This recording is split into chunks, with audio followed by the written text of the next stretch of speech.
Hello, everybody. Welcome to Silent Podcast, the place that where everything but silent. I'm your host Isaiah, back with bounce checks. It's been a little bit since we did our Big Brother podcast. The last one we did was our season wrap up. I'm here with my co-host Josie Ann. Josie, how you doing? I'm so good. I'm excited. It's been a minute. I had to take a break because once Felicia was out of the house, I was done with this season. I'm not gonna even lie. So I'm excited to be back and chatting and having a good time discussing my favorite subject. So I'm excited. All right, and as she said, we have a very, very special guest from our most recent season, fourth placer Felicia Cannon. Felicia, how are you doing today? I am doing fabuli. That was my word in the house. Awesome. Obviously, we talked before we went live. We don't know how long we're going to be here. We're going to chat, and we're just going to go with the vibe. So this should be a fun time. But Felicia, first and foremost, we're going to talk about all the craziness. But you're out the Okay. house now. How has life outside the Big Brother house been for you? It has been an adjustment, and it sounds crazy because 4 months doesn't seem like a long time, but when you literally, the day we drove off from my house, they took my phone. I had no access to any social media, anything until November 9th, from July 22nd to November 9th. So Wow. no TV, no phone, no nothing, no calls, no nothing. And you can't even talk to your family. So it's a lot. And so coming back and then realizing that the world has moved on, even though it's 4 months, a lot happens in 4 months. Yeah. And a whole lot happens because even my brother passed while I was in the house. Yeah. And that was a huge something for me. And I really weighed on whether or not I wanted to leave the house, stay in the house. My family convinced me that my brother would want me to stay, and that's why I stayed. And so that's why I say 4 months, while it seems like, oh, a lot can happen in 4 months. Yeah. And adjusting back and getting used to being able to just come and go as you please, not having somebody say, wakey, wakey every morning and telling you when to get up, telling you when they can turn out the lights or turning out the lights for you, pushing buttons to get indoors. Crazy. It's an adjustment. It's an adjustment. And now it's funny because, there's so much to talk about. The house was freezing cold. I'm back in my house, and now I'm telling my husband every day, it's hot in here. It's hot in here. And this is the temperature we've always had it, but we keep the house at 70. Well, in the house, it was 50. That's why we always had on Nice. robes and hats and stuff, because they kept the Mhm. house cold because of the cameras and stuff. So just a lot, just a lot. It's an adjustment. Hmm. I'm so curious to talk about your journey, especially in the beginning, because you were a big fan, I'll say, of the show prior to getting onto the season. So, what was your history with the show before you got on? Me and my husband and our son used to actually watch it with us, but we have watched Big Brother since the very first season. Never missed a season. Mm, And we've always liked seeing if we can figure out who we think is going to win and picking who we think are the good players, the bad players, the dumb moves, the smart moves. And probably about 5 years ago, I started laughing, saying, I can get on Big Brother.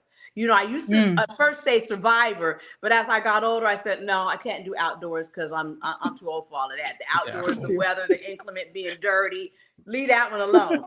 But as the more I watched Big Brother, I said, I think I can do this one because it's about relationship. And I think I do Mm. people well.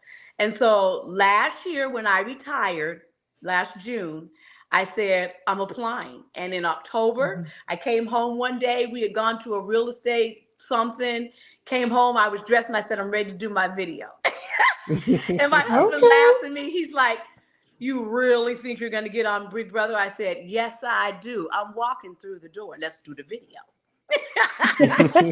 Sent the video in October, and right around the end of February, March, I got my first text, and I'm looking at my phone one day, and it's like, Hey, Felicia, this is the casting people from Big Brother. We love to chat with you if you have time. And I'm like, Wow. oh my God. And from there, it was like game on. It was on like Oh. popcorn. That's awesome. Felicia, going in, like, did you do any like homework? Were you like, I gotta rewatch the Big Brother stuff. I wanna play like this person or that person. Like, what was your pre-game setup before going into the house?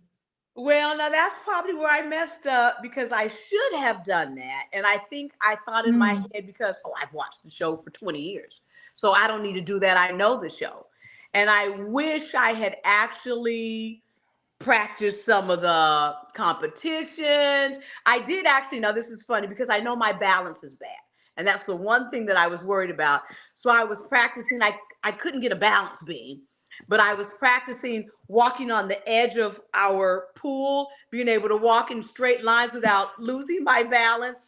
And we have a gazebo, like a pavilion thing outside. So I was trying to practice hanging from that in case I ended up in some challenge where I had to like hang from a bar.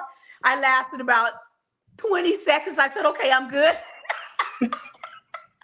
So I knew those kinds of challenges were going to take me down. Mm. But I have to be honest and say I did not do any real prep as far as rewatching shows because I was misguided in my thinking I know the show, I'll be fine. Well, so you still Okay. did you? Oh, go ahead, Josie. I'm so sorry. No, no, no, it's okay. I was just gonna say, like, even in Sequester, did they not have like maybe seasons for you to watch, and you were like, no, or Mm. was it like even before Sequester, like you didn't even, that wasn't even a thought. Once you got in sequester, they gave you nothing. So we Mm. couldn't even in our sequester, we couldn't watch TV. Our phone went directly to production. So we couldn't leave our room unless somebody knocked on the door and asked us to come to the door. Um, Mm. there was nothing, we didn't even have a pen in our room. Okay. So you couldn't do anything to prep for the show once you left your front door. Interesting. So any prepping that I didn't do before I left my house, it was too late by the time we Okay. got on the airplane. Missed opportunity. It's okay. All stars. All stars. All stars. And So there's so many things now where I say if I could do it again, I learned a lot and I would do some things differently going back in.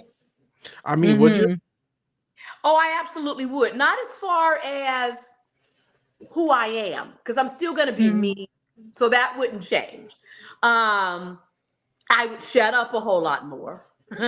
I wouldn't talk as much, and I would be a lot probably slower to commit to alliances.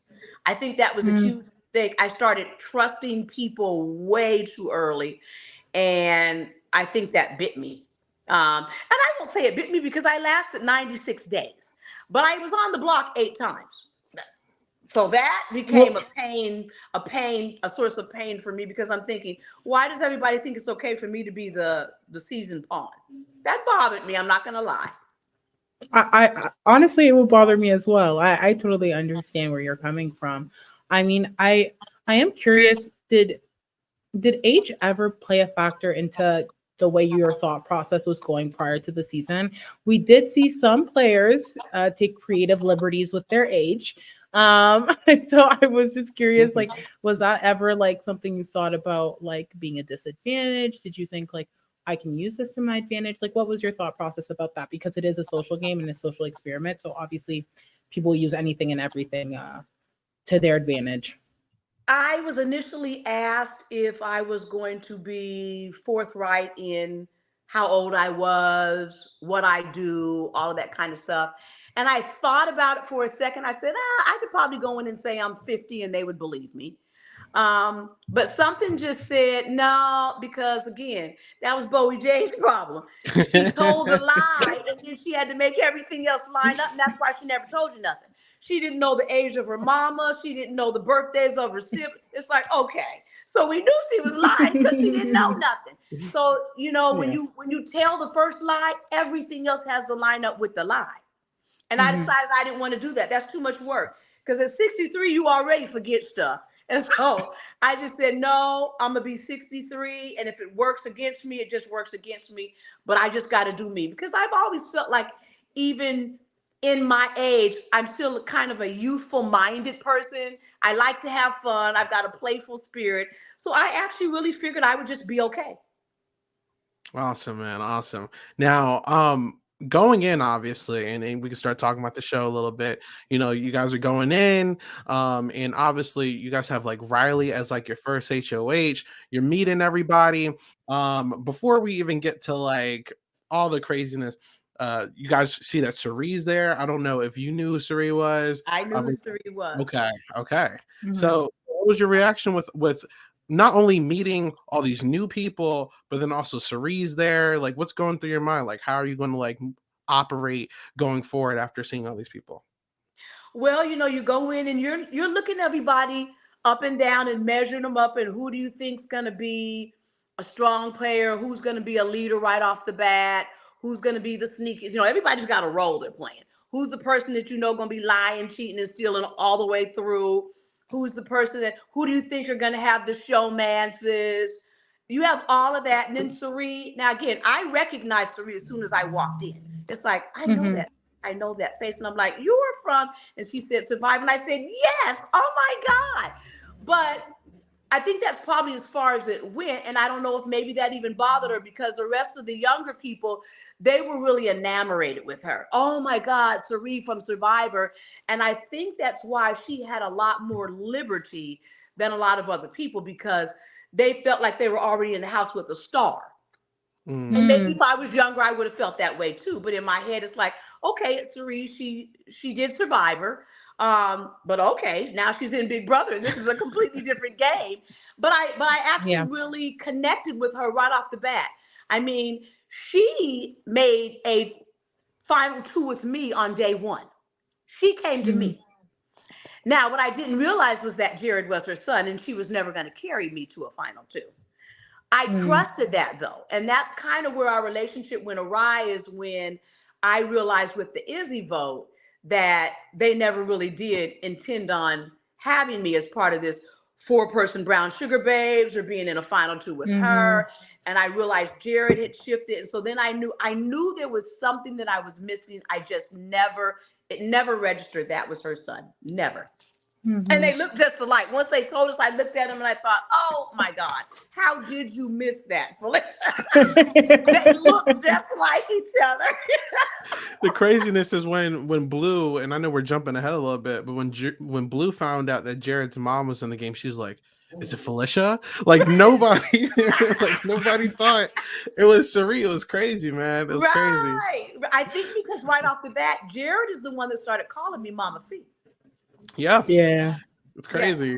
Because he said, I Um, feel funny calling you by your first name. Is it okay if I call you Mama, Mama Felicia, Mama Fee? And I said, whatever works for you guys. And then once he started it, the whole house just picked it up.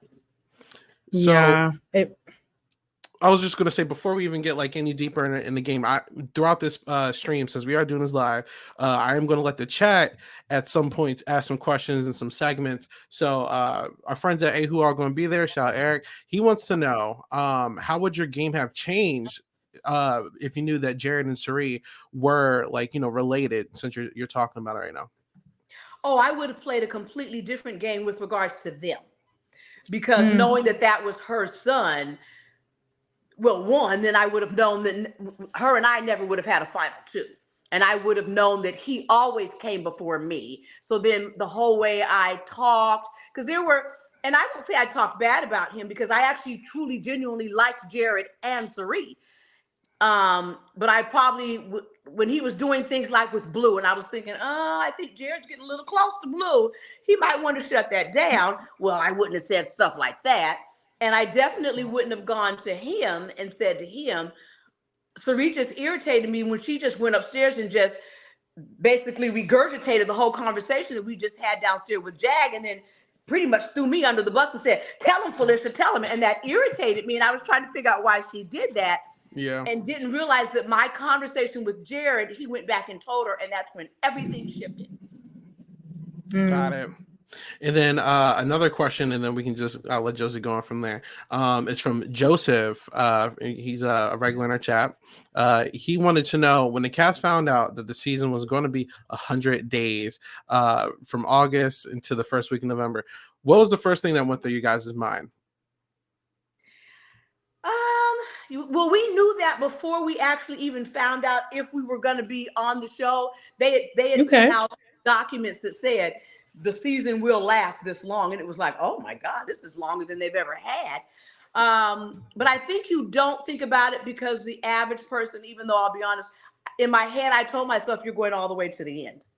And I'm thinking 100 days is a long time, but all I did was, will we be back before Thanksgiving? They said yes. I'm like, okay, I'm good.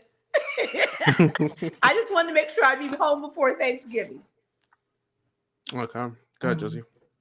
Yeah, so we were talking about week one, so I just want to go back there because you kind of started the game also. I don't want to say at a disadvantage, but I think behind people because you automatically were one of the 4 nominated because of the competitions, which by the way, I say remove day one competitions completely. I am not a fan. Yes. So you had to play a little bit more offensively is what I'll say because you want to be off the block. You don't want to be, the first 2 officially nominated. So what was your mindset in comparison maybe to others because you were kind of at risk? Now, I'll be honest. When I lost that competition, I felt my heart sink. It's like, okay, now I know I didn't go through all of this process, finally walk through the door, and I'm one of the first 4 nominees, and she's going to pick 2. And I know she's probably going to pick me because I'm the senior person here, and they figure, get rid of her. That's the easy pick. And it was exactly what I knew was going to happen. And so then I decided, Felicia, for about a couple hours on like day 1, day 2, I sat on the couch and I felt myself going into this slump, and I just said, stop it, stop it, stop it, stop it. You can't afford to go there. You've got to show them that bubbly, high energy, full of life Felicia, and hope that resonates with them where they say, we cannot kick her out right off the beginning. And so all I did was just become me, show them me, and pray that somebody else, and this is the one thing that happened the whole season. When I was on the block 8 times, the week you're on the block, you have to be very careful not to say or do anything that can make people say, oh, she got to go. So that's when you really have to walk a fine line. And it's almost like you sit back, you go silent, and pray the other person does something. And literally, that's what happened pretty much every time I was on the block. The other person did something to sabotage themselves, which kept me in the house. And that's what worked for me. For the first time, I had to say in my head, I won't say the first time, but I had to follow through with the shut up, Felicia. Don't say nothing. I mean, There were times when I really wanted to say a whole lot more than I did, but I was like, be quiet. Because if you say too much, you will become the target. Exactly. I mean, when you did say something, we were all excited on the live feeds. Like, there's one moment, we'll talk about it when we get there. There's one moment you come up to Corey and Jack and you say, so who's going? And it was so good because you were so right. Jack was the invisible HOH. So it was very entertaining to watch. But it was interesting to see the shift because initially Riley was going to save you and Kirsten. And then Corey had a talk with Riley. And then I think they made an alliance, which was Family Style. I don't know if that's the official coined name. They've said so many things at this point. And then ultimately you stay on the block with Kirsten. And there's a lot that happens in that week, specifically with Kirsten, that I would love to hear your opinion on, because I don't feel like anyone has really discussed that, but I feel like it was a hot topic during that week 1. Like, what do you think happened amongst like you, Kirsten, Suri, and like the rest of like the house during that week, once you and Kirsten were the official nominees? Well, unfortunately for Kirsten, she went in too hard too fast, and she really honestly, and I'm assuming she'd be able to acknowledge this too, she sabotaged herself. On day 1 or day 2, we were sitting in the comic room with 6 or 7, 8 people where nobody really knows anybody yet, and she starts making a lot of insinuations. I believe that the have not room already has an alliance, and I believe there's a guy alliance, and we should start this alliance. And I don't, this person I think is bad. And, and we're all sitting there saying, and I remember looking and saying, Kirsten, it's a little early for all of that. And I'm looking around the room thinking, we don't even know these people in the room yet. You saying a whole lot, and you should probably Mm-hmm. scale that back. And she kept talking. And after that, then word got out, the different things that she was saying. And I'll be honest, once I became an official nominee, I held a conversation with Riley and said, well, if you're trying to figure out who should be a target this week, well, somebody's already making themselves a target and running their mouth. So I was in survival mode at that time. And so I told Riley some of what Kirsten had said in the room. Mm-hmm. And that really was the downfall of Kirsten. And she also became very emotional. And what we also realized is, and I picked up on this in having a few conversations with her, because I genuinely liked Kirsten, and I saw, and this is just Felicia's opinion, but I saw some insecurity there, and she was trying to figure out how to fit in. She didn't know how to be her authentic self. And I think people saw that. And at one point, she even told us, and I don't know who this was that said it to her, but she said that she was told, whatever you do, don't let anybody see the real you. Play a role. You don't want them to know who you really are. Now, I'm not sure why that was said to her, but she told us that she was told that. And I was like, okay.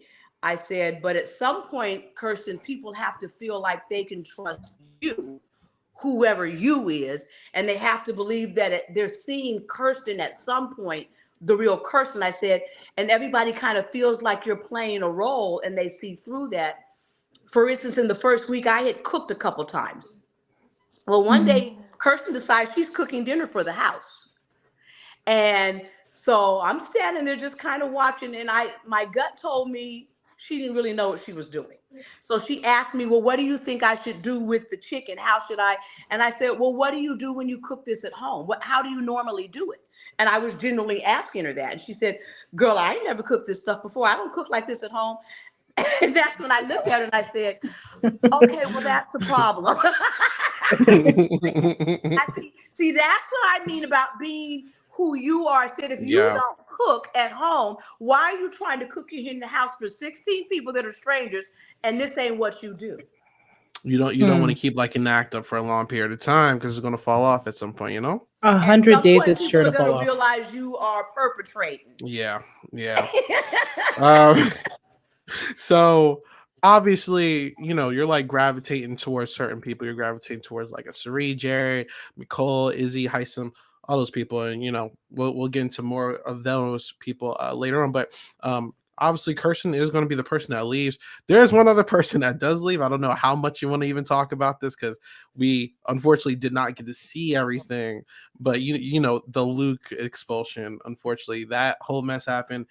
I don't know if you want to talk about all that, but I'm not going to go deep. All I'll say is he made a derogatory comment, and that comment got him out of the house. Gotcha. Okay. Yeah. Period. But you can tell that he had already started rubbing people the wrong way.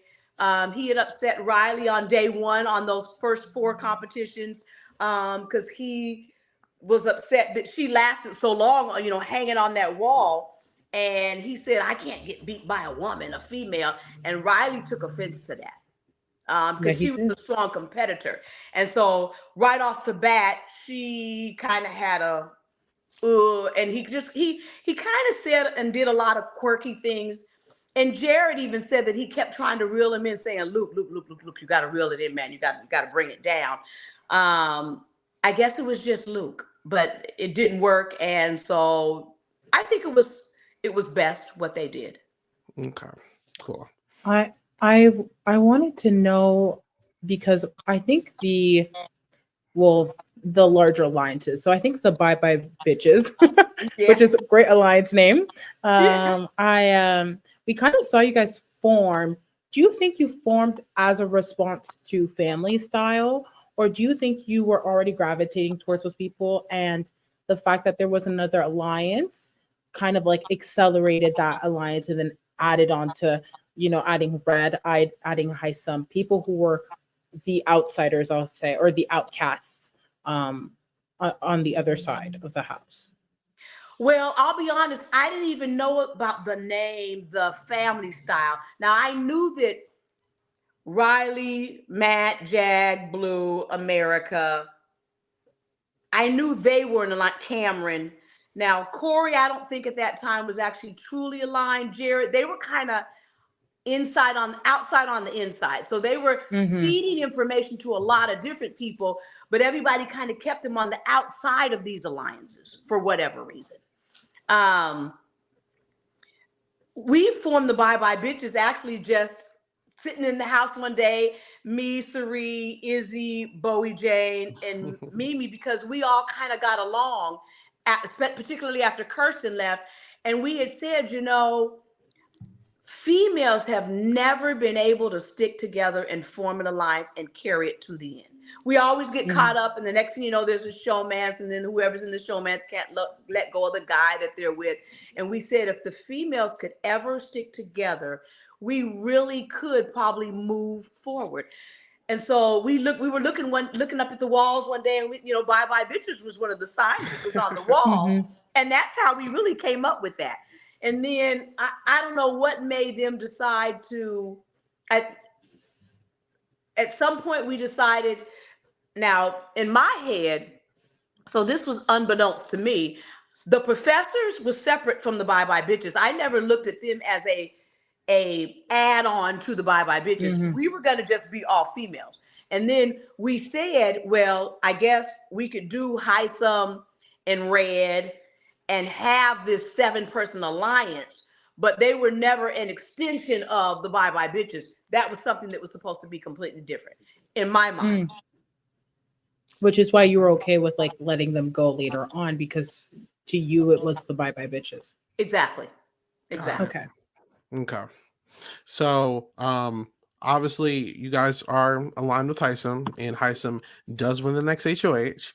And he ultimately, he's going to put up Riley and Cam, and there's a whole lot of stuff going on here. But just to crush it down, just through Felicia's journey, there's Hisam. He's going around, kind of like making deals with other people. You guys are kind of feeling a little iffy about like how wild Hisam's playing that point.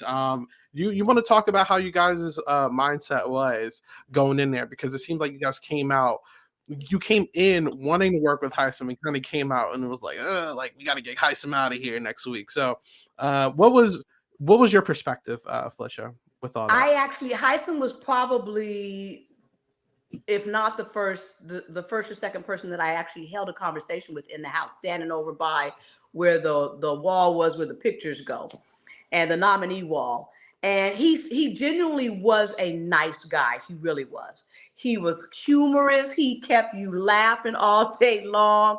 He had big personality. And so I was drawn to him right off the bat. So in that first couple of weeks, we actually really gained a connection with each other. But when Hisam is another one that went in too hard. Winning the HOH and then winning the veto and then just coming on so strong. And all of a sudden, somebody made one comment, Cameron, let him know that Riley had called out his name. And from there, he took offense. And then it was like he went on this rampage. And Riley got to go, and then Matt's got to go in this. And he went so strong. And I guess where I got offended with Hisam was, he was one of those where he'd ask you a question before you could even get your mouth open to answer. He's like, yeah, right. Well, here's what I think. And so you'd always be sitting there like, okay, well, you didn't really care what I thought because you already have the answer. And so but that's how he was with everybody. And everybody started picking up on that. And then the week that I won HOH after him, he insisted that I put up Matt. And at that point, I didn't really see Matt as a threat. And I knew Matt was disheartened because Riley had gotten put out. But my bigger something with Matt is I had a heart for him with the deaf community. And I felt like he could open doors for a whole nother realm of people where CBS, NBC, all these other, they've never really learned how to maneuver through a show with a deaf person. And Mhm. we saw it in the first couple of challenges where he was at a disadvantage. And so in my head, I'm thinking, now you guys brought him on here knowing he was deaf, and you haven't figured out how to accommodate him for that. That's not right. So I want him to stay just so you can figure out how to do this for people going forward. Because I think you have a whole audience of people, you have a whole nother demographic of people that can now have exposure to this type of reality stuff if you figure out how to work with them. And that's why I didn't want to put Matt up. Heisem insisted on it. And when I was, he had everybody, you got to put up Matt, you got to put up Matt. So Izzy's telling me, Cerie's telling me, everybody's telling me, Heisem wants you, he's mad because you want, and I was like, okay, you're starting to get on my nerves because you act like now you trying to tell me what to do. And that's when I was like, well, since the house is in all in one accord and thinking Heisem's becoming kind of bullheaded, we just gonna get rid of Heisem and we gonna blindside him. And I was excited to make the first big move of the game. Now, were you guys worried about like, all right, like this guy obviously can win comps. If we get rid of him, like who's gonna win this stuff for us? Were you guys worried about that? Or are you guys just like, let's just live in the now? Like, let's just get him out of here and worry about the other stuff later. Like, what was going on there? It was kind of a combination of both because we knew if Heisem was there, he was always going to be a blocker for the rest of us because he would be the target that everybody would go after. And we also knew he could win comps. But what we weren't sure of is because we started hearing that Heisem didn't really want to be aligned with us. Heisem wanted to be on the Riley side of the house. He wanted to be on the side that he considered to be the strong competitors. So we weren't sure if and when Heisem would ever flip the script on us and decide that he didn't have no use for us, and then he kept winning HOHs and put us on the block. And so that was also well, as long as he stays with us, that's good. But the minute he goes against us, and clearly he shows what he does when he goes against you, then we have a problem. So maybe it's better right now while we have the opportunity to take him out and he would never suspect it. Let's just get rid of him now and we'll have to worry about the rest later. Okay. I think it's funny. Well, like we saw this a little bit with Riley, but Heisem, I think there's like a precedence where you guys start to flip the vote and start figuring out, do we want to vote this person out in reality? So tell me, what was your mindset when those conversations would arise within your groups? Because you guys went back and forth, mainly more so Izzy and Cerie, but you guys would go back and forth a lot. So what was that like for you? This was the most non-committal group of 16 people that I've ever seen. I kept saying, can somebody make a daggone decision and just stick with it? We just keep going back and forth. And the minute you think, okay, we're good, then somebody comes and says something to make you say, oh, Lord. And that's what happened literally almost every week. You saw this vote do this. 1 minute, this person going home, and the next minute, like I said, one person's wrong statement, wrong alliance, wrong conversation, and everything flips. Because a part of me, honestly, wanted to keep Riley. Why? Because I realized that Riley, I believe, didn't really want me to go home. I knew I wasn't her target. Now, like you said, initially, she probably wouldn't have even put me up, but Cerie, saving Jared, gave her that thought. Well, Miss Felicia, we don't really want her to go, but you don't want to put Jared up. And then Corey told her he would never put her up. So then all of a sudden, bam, there I am. And so it was one of those things where every week you had to think about, okay, is this the right choice? We're saying we want Riley to go, but what if we do a ride with Riley and them? But then you have to think about, okay, we can't have the whole house aligned because somebody got to go every week. And so we knew that if we jump on the side with Riley and them, now you have what, 8, 9, 10 people, that ain't going to work. And so we realized she had a lot of influence over the Matt, Jag, and Blue. And we knew as long as she was there, you would never be able to penetrate that. So we figured if we made her go away, we could lessen their power in the house. I want to talk about Cameron's involvement because Cameron was a part of family style ish. It's very Yeah. complicated, that scenario. And then we see during Hysam's HOH and your HOH him like switch over and try to be a part of the professors and even claim to be a part of the professors, even though I feel like there was no real integration, or at least decision to really include him. So how did you feel about how he was playing in terms of flipping back and forth and then coming during your HOH and then you putting him up and stuff like that? I'm very interested to hear about that dynamic. Well, that Heisem, Cameron's behavior the first 2 weeks was really his downfall. When he flipped on Riley, now again, here's where people make a mistake. You come in talking about, oh, he's part of that group. Oh, I love Riley like a daughter, I all of that kind of crazy. And then in less than a week, you're throwing her under the bus. And you're willing to come to the other side saying she's too emotional. That's a sinking ship. And so this girl that you say you love like a daughter, and you would never want anybody to hurt her, you go to Heisem and feed him the information that makes him chase her and decide he needs to get rid of her. So it let you know right off the bat, you cannot trust Cameron. And Cameron, after that, never had the trust of anybody in the house. His mistake was turning on Riley the minute things got rough and throwing her under the bus. He never gained trust from anybody. Even when he came to our side, he was there because they basically came downstairs and said, oh, by the way, Cameron's part of us now. And everybody's sitting there like, well, that was another Heisem move. Don't you think you need to ask us, since we all supposed to be part of this alliance? They never asked, they just told us. So then when that happened, it was a turnoff. And so even though they brought him in, nobody really felt like he was really a part of the group. And we was all trying to figure out how we was going to get rid of him. Because we knew if he did that to her and he loved her like a daughter, he was certainly going to get rid of everybody else the minute he felt like he needed to. All right. So obviously Riley's out of here. This is your week. You're the first person, the first woman this season so far to win a competition. We had this the Nether Gorgon and all that stuff. I have a sound clip from after you won the HOH. I've been using all season. It was just fun. Yeah. You ain't seen nothing yet. You ain't seen nothing yet.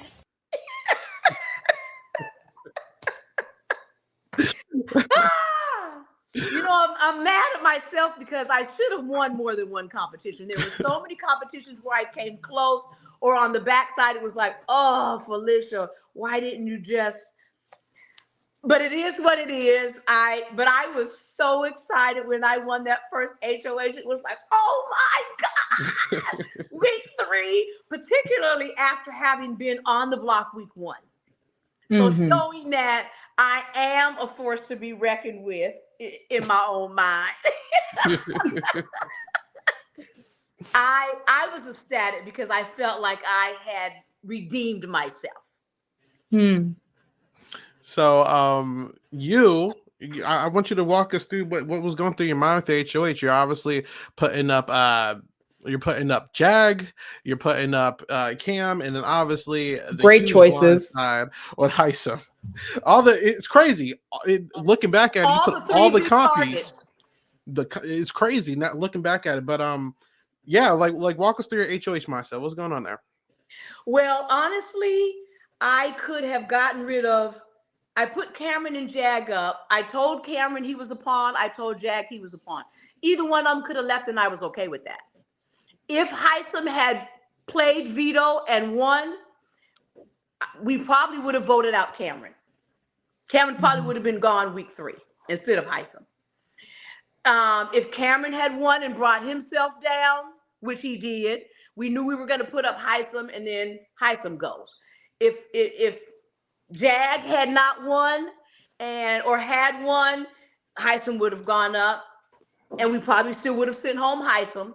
So either way, though, I had already had in my head that I thought the 3 biggest targets at that point, week 3, was Jag, Cameron, and Heisem. Cameron because we didn't trust him. Heisem because he was just so bodacious where you couldn't get a word in. And Jag because we knew he was the next biggest threat under Riley on that side of the house in that alliance. And we knew if we had chopped him off at the knees, there was no that side of the house. Hmm. Good calls. Yeah. I because we haven't spoken about your alliances in a while, and obviously, like you're close to a lot of these people.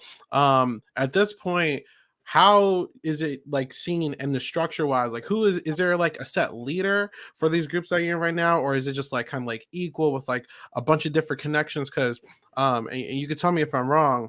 I remember watching your IG live with Nicole, and I think you said something like, me and Nicole weren't really close at first, but like that's something that grew, with time. Like, who were you close with to the point where you're like, I want to go to the end with this person at this point in the game?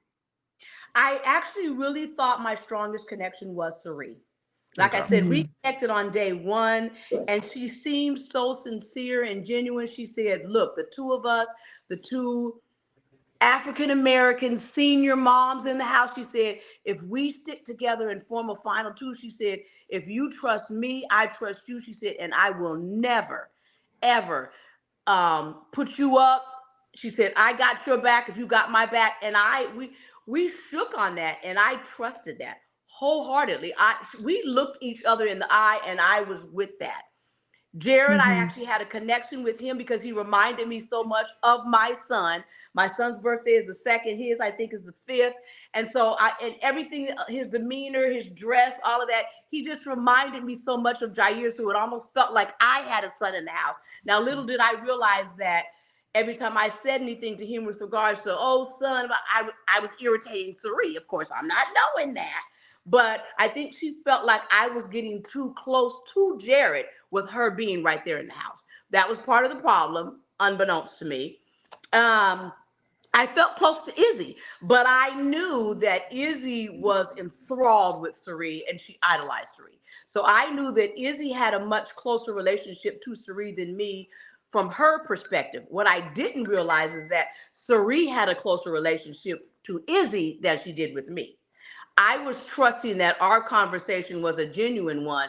And I realized, again, when me and Izzy landed on the block, I realized that there was never anything genuine with us. And that was when, I have to be honest and say my feelings was hurt because I was thinking, "Oh, okay, Felicia, you just got played." Now, did I still stay with her through the course of the season? Yes, because I still really liked Sari. I thought she was a good person.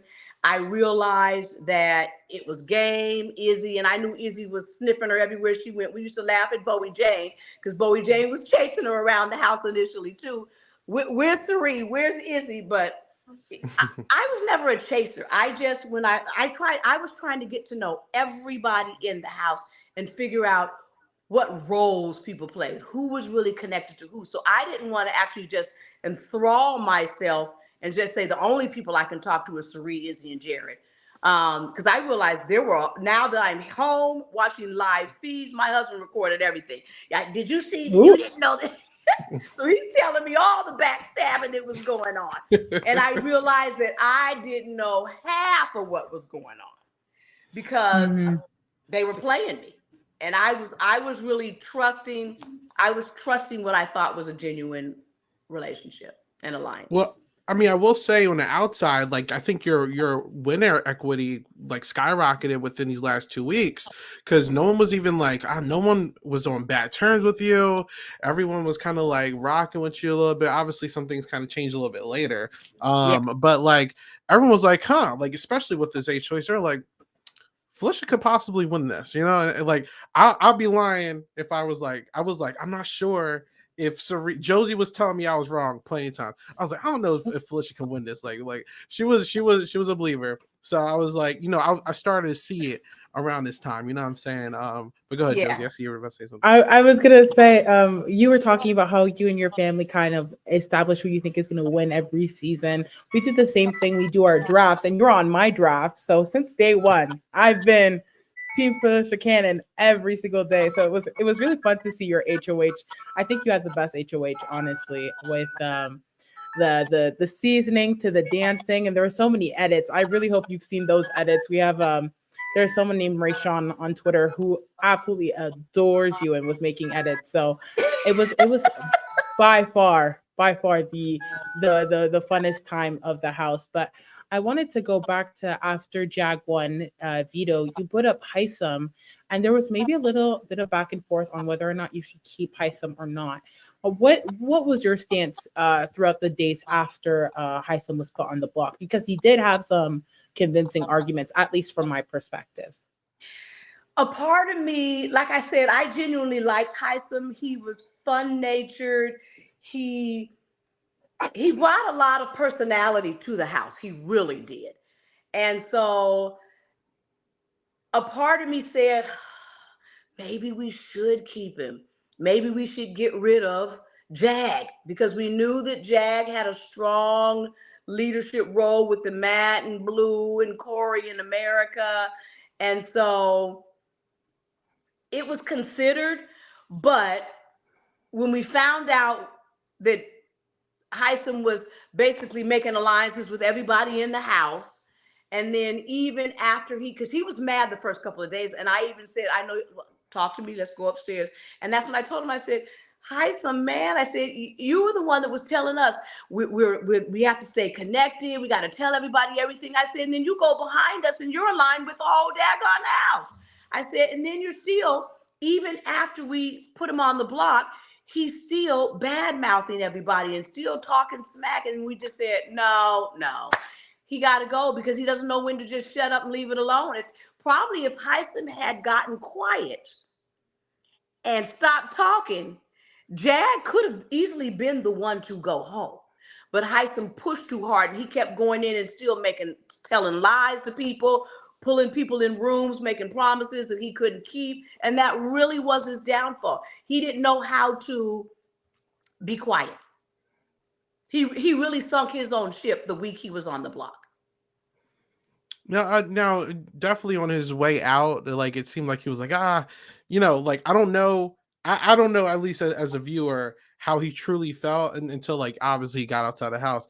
Did you guys have a feeling that like he will hold a grudge outside the house, or is it like, are you guys good? I guess that's more so the real question. We are. When I saw him on finale night, he was one of the people I really, really, really wanted to see. Okay. And, we kept saying, I hope Heisem isn't, because I wasn't sure. We weren't sure if he was really going to hold a grudge or not, because he was angry when he left. He really was. I had so much fun with him on the back end. I hugged him so tight and we laughed. And when I go to Seattle, he's from my hometown. When I go to Tacoma, Seattle, I'm going to go connect with Heisem because I love Heisem to death. I really do. He's a great guy. Great personality, so much fun. And he realized where he had messed up. He even, when he got out and he said, yeah, I blew it. I messed my own game up. He knew what he had done. But he kept trying until he went out the door. Real quick, before we even continue with the game, I keep getting these questions in the chat, so I'm just going to ask it. Sorry if this is off topic. They want to know, have you heard the fucking Bowie Jane song? Have you heard it at this point? I have. On finale night, Izzy's like, oh my God, there's a video out. She said, a whole video on you. I said, there is. She's like, and she pulled it up and showed it to me. And it's like, oh my God. I have it saved to my phone. Yes, I've seen it. Okay, sorry about that. Okay. No, the people wanted to know it was a big song. It was a hit in the Twitter streets. I heard. I said, I wish I could take that and trademark it so nobody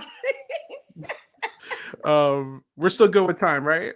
Yes. All right, this is basically a deep dive at this point, so let's keep it going. All right, so Heisem's gone. So we're going to the next week. This is an interesting week because I'm pretty sure this is our pressure cooker week. Am I right about that? Yes. Okay. Yes, Cameron HOH, yes. So even before we even get into like the strategy, I mean, for us, we've wanted pressure cooker for years, right? And like you guys finally got to do it. What was going through your minds going through it? Because obviously, like you guys weren't like you, Izzy, Felicia. You, Izzy, Sari, Jared. You guys weren't there too long, but like you guys are in the house ranting, like talking all this stuff. Run the whole thing to me because like it was so funny to watch you like in the house on the couch eating while everyone's like this competition. You know, when Yeah. I realized I wasn't gonna play when they said it was the pressure cooker. Honestly, I was like, "Yay!"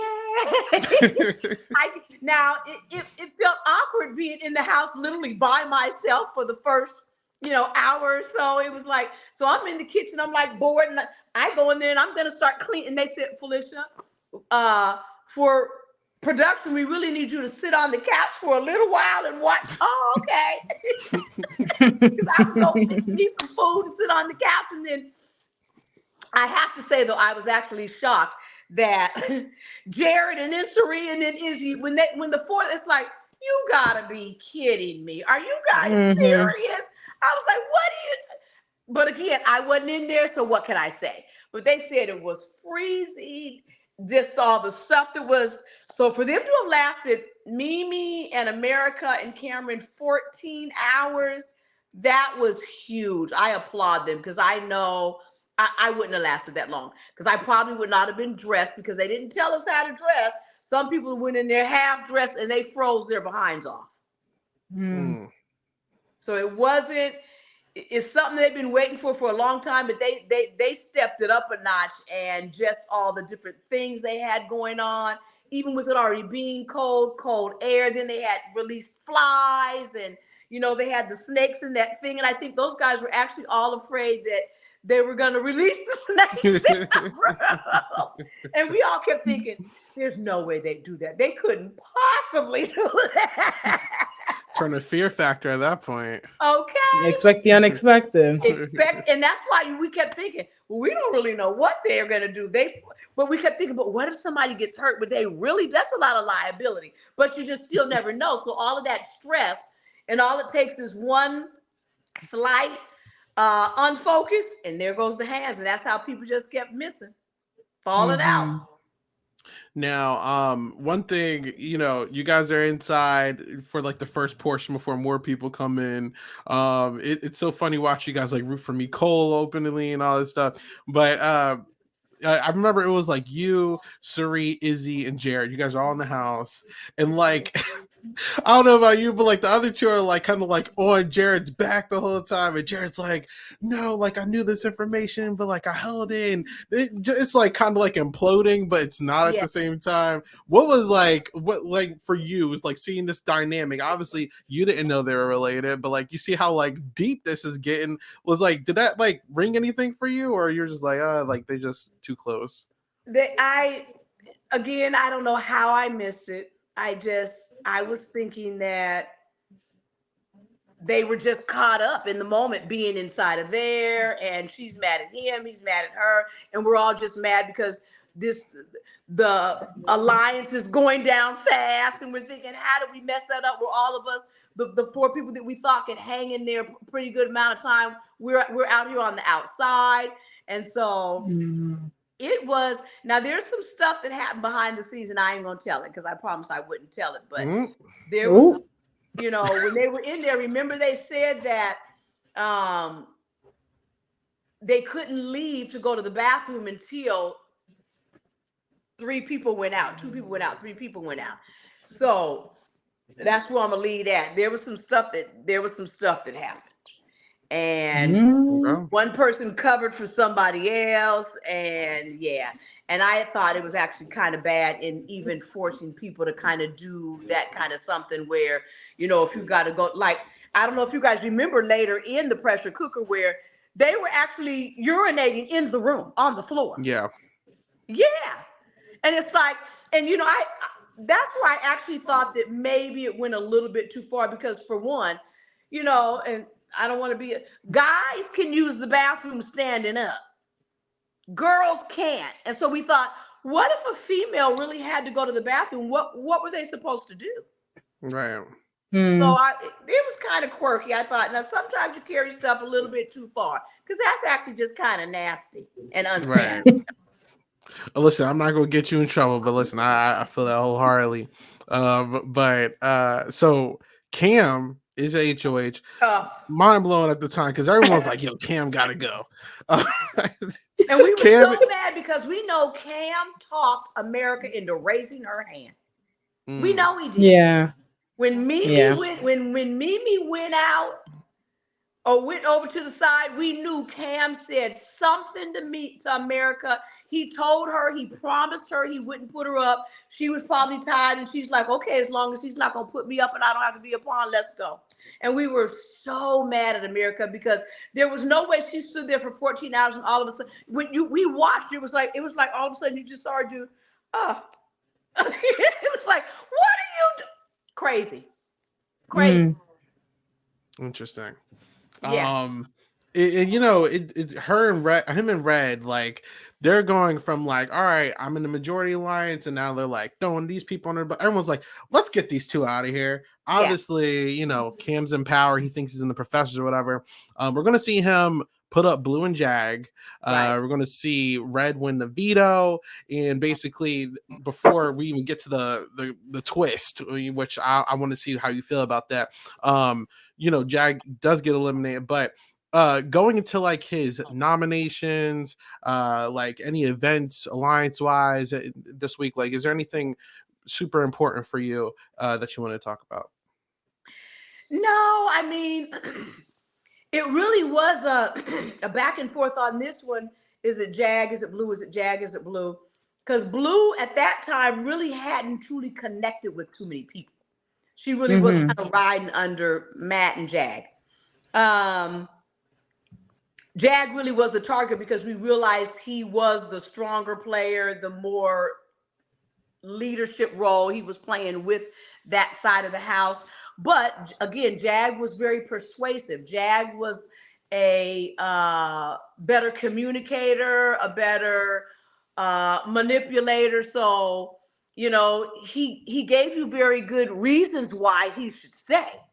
And again, I like Jag because I had actually started talking with Jag from week one. Never really had anything against him, and it was really kind of surprising how on like day two the house just became divided, and we're like, how did this happen so fast? And it's like we don't even really know if the people that we're aligned with are people that we are even going to like and get along with.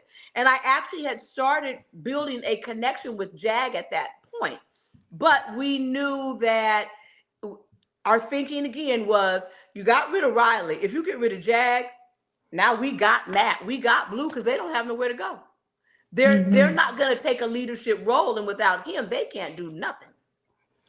And ultimately, it's interesting even to talk about this because this is the first time 57 minutes in we're even mentioning Jag and Matt, who end up going final two. So, like, where do Yeah. they even enter the picture fully? Like, I know you guys already said that you guys saw like Jag as a part of like a certain side. What was Matt for you guys in this point as a player? Matt initially, because of his connection to Riley and because of the hearing, you could tell the first few weeks in the house, Matt really struggled to be a part of conversation.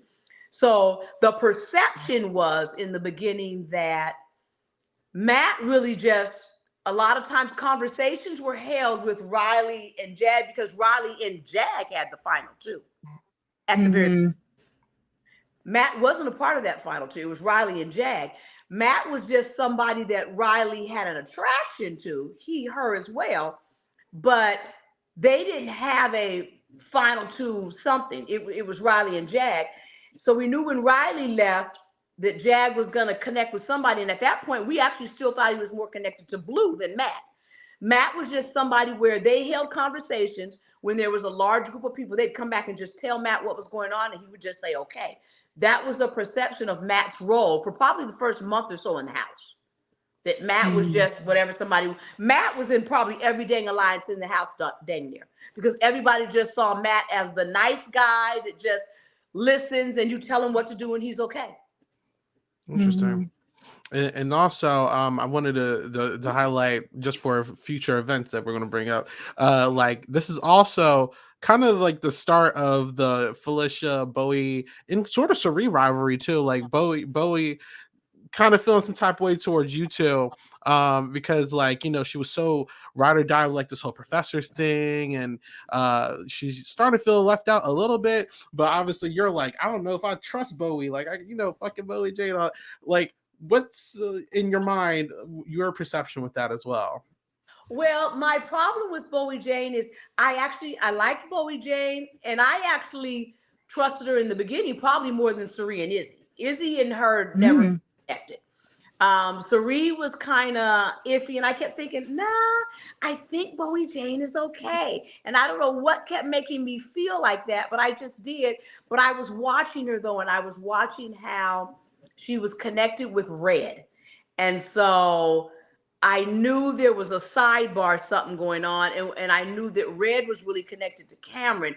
And we started seeing Bowie Jane migrating with them a little more off to the side. And then it's like, we got to keep our eye on Bowie Jane. She's saying she's with us with these bye bees, but I believe she got something going on here too, because she doesn't want anybody to know that she's aligned with any. Even when she was part of the professors, she was still trying to act like she was a floater and she wasn't aligned with anybody.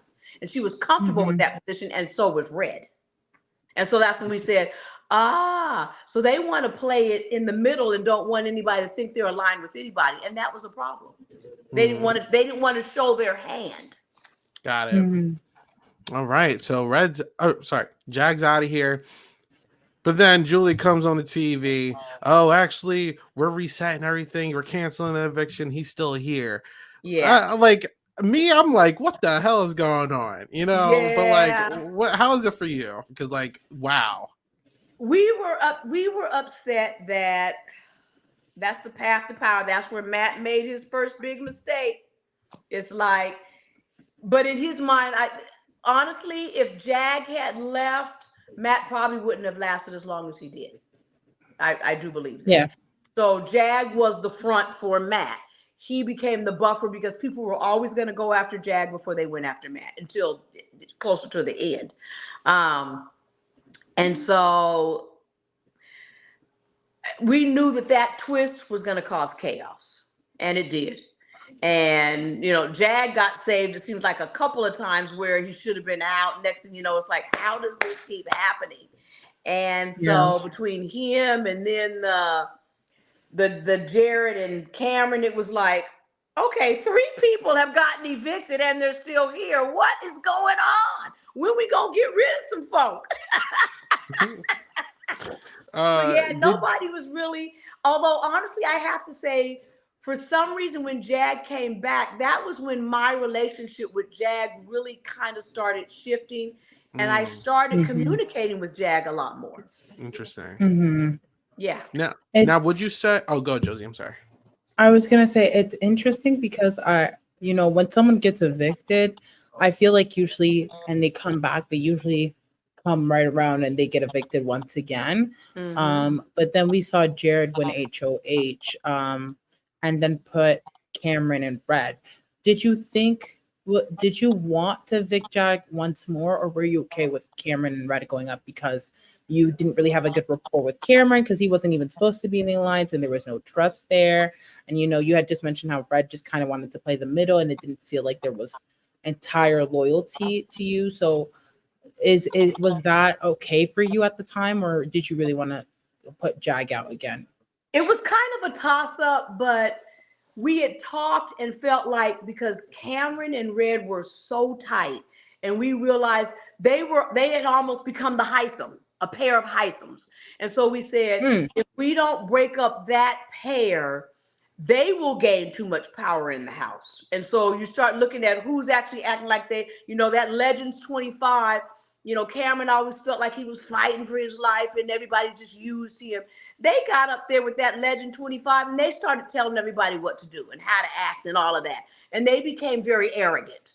And mm, so when Jared made HOH, it was like, if you put up one, you got to put up the other, because otherwise one of them wins veto and they take the other one down and now you didn't gain anything.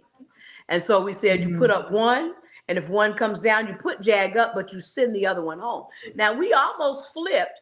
And when Cameron came down, they almost put up, they put up Jag, and we almost let Jag stay in the house. In fact, the vote was for Jag to stay until Izzy and Sari, and I realized they played me on the back end on this one too, came and told me that Red had made this comment about me and I needed to go because they really wanted Red to go.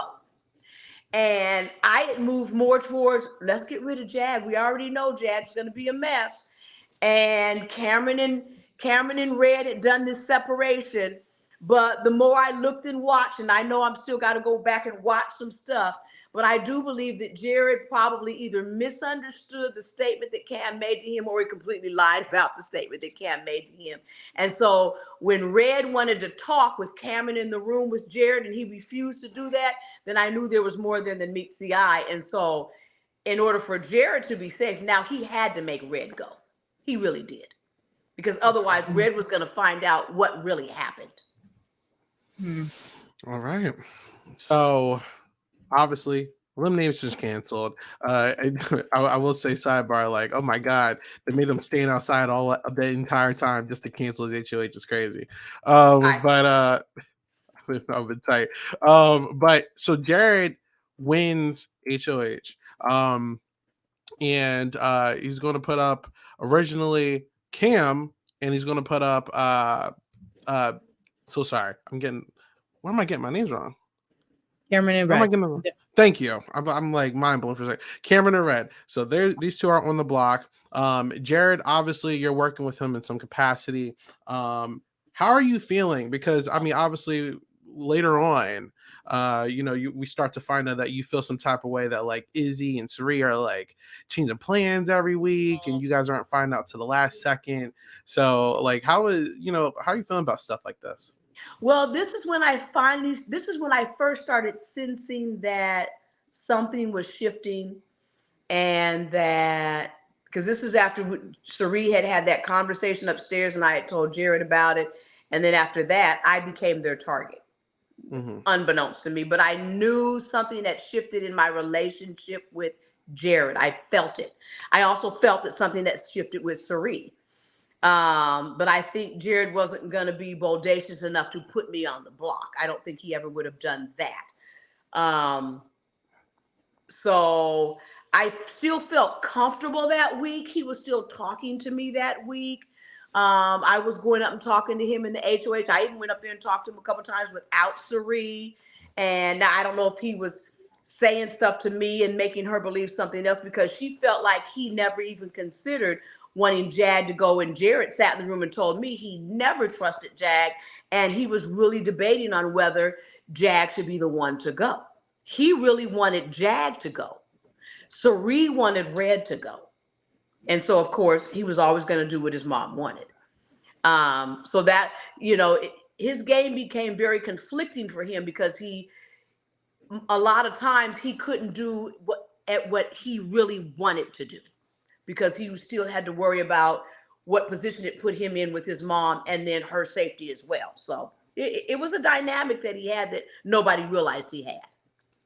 And you eventually at some point, like you kind of offer him a final two, because you and Sari, you guys are kind of locked in. You're like, I ain't feeling this thing. We're like, I'm gonna go with Jared, and you offered him, and that becomes more relevant the week after, of course, Right. with the whole blow up. But that just something to point out. But so Jared, he's putting up these two. Cam obviously wins another competition, shocker. And we're going to see Jag throwing up on the block. Now, as you were just talking about, Jag and Red, like this is the week Red leaves, but there were some conflicting like opinions on who should leave and who should stay at this point. You want to walk me through that? So initially it was Red. Actually, initially it was Jag.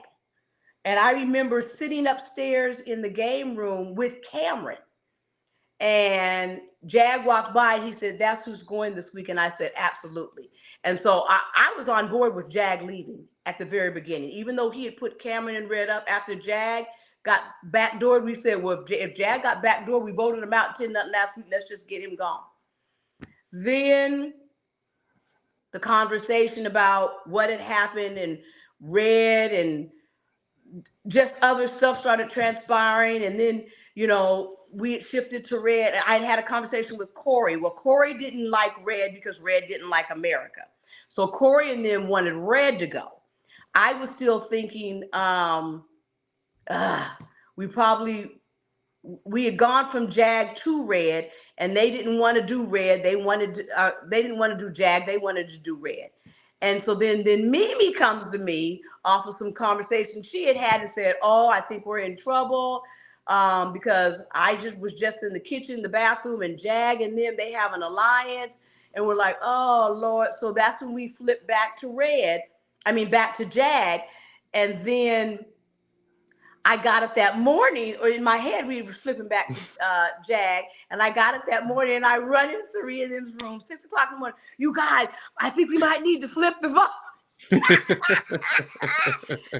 Stupid. And that was my mistake because Bowie Jane heard it, and I think she got paranoid, said something to Red, and I honestly believe that that's when Red then got paranoid, but I convinced Sari and Izzy to go back to Jag and get rid of Jag. But little did I know they never really wanted to do that. They wanted Red. And again, I was comfortable with Red because I was like, Jared put up Red and Cameron and said, if one doesn't go, the other one goes. And so if he lets both of them come down off the block, it really was a wasted HOH with regards to him, because now he just pissed both of them off and both of them are staying in the house.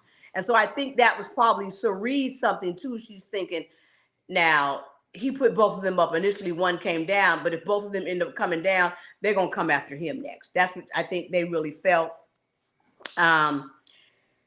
So then they came to me an hour and a half before the vote, Cerie and Izzy, and they say, "I think we might have a problem because I think that Red wants you gone. He's saying Felicia's becoming a liability." Now, I never to this day still don't know what it is that I said or did that made Red make that statement. Have no idea. Nobody ever told me. So I don't know if it was something that was just said, that was made up, that was a lie. Bowie Jane also told me that he made that statement, but she never told me what the statement was about. So I don't know. But in the end, we ended up voting out Red.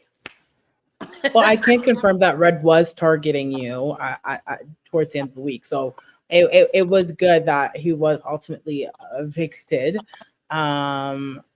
But yeah, there was a lot of conversations about Red and Cameron and targeting you, which I thought was very interesting because Cameron then won HOH the week after, so it was a little nerve-wracking. Yeah. As a fan of the Bye Bye Bitches and the Professors, so. You know, and again, it's funny. Well, I knew after that Cameron was going to be mad because he felt like we sit home, and he blamed me for the rest of the season for Red going home. He put all of that on me, but I know that was based off conversations with Cerie and Jared. They made him believe that I was the reason why we voted out Red, and what he never knew was that it was them. And it's crazy because on the internet, like he was on TikTok and stuff, he actually blamed Cam for him getting out. So it's crazy, full circle. MC also brings something up. I'm like, all right, so maybe this is also another thing that Red probably felt a type of way. I don't know if you remember this, but so you actually, I honestly, I think it was a mistake. You accidentally said that Red to take his cupcake home with him, and he was like, "Wait, what does that mean?" Right. And I wasn't even, I'm looking at the cupcake and I'm thinking, you taking the cupcake home with you? Why you got the cupcake in here? And as soon as I said it, I realized, oh Lord.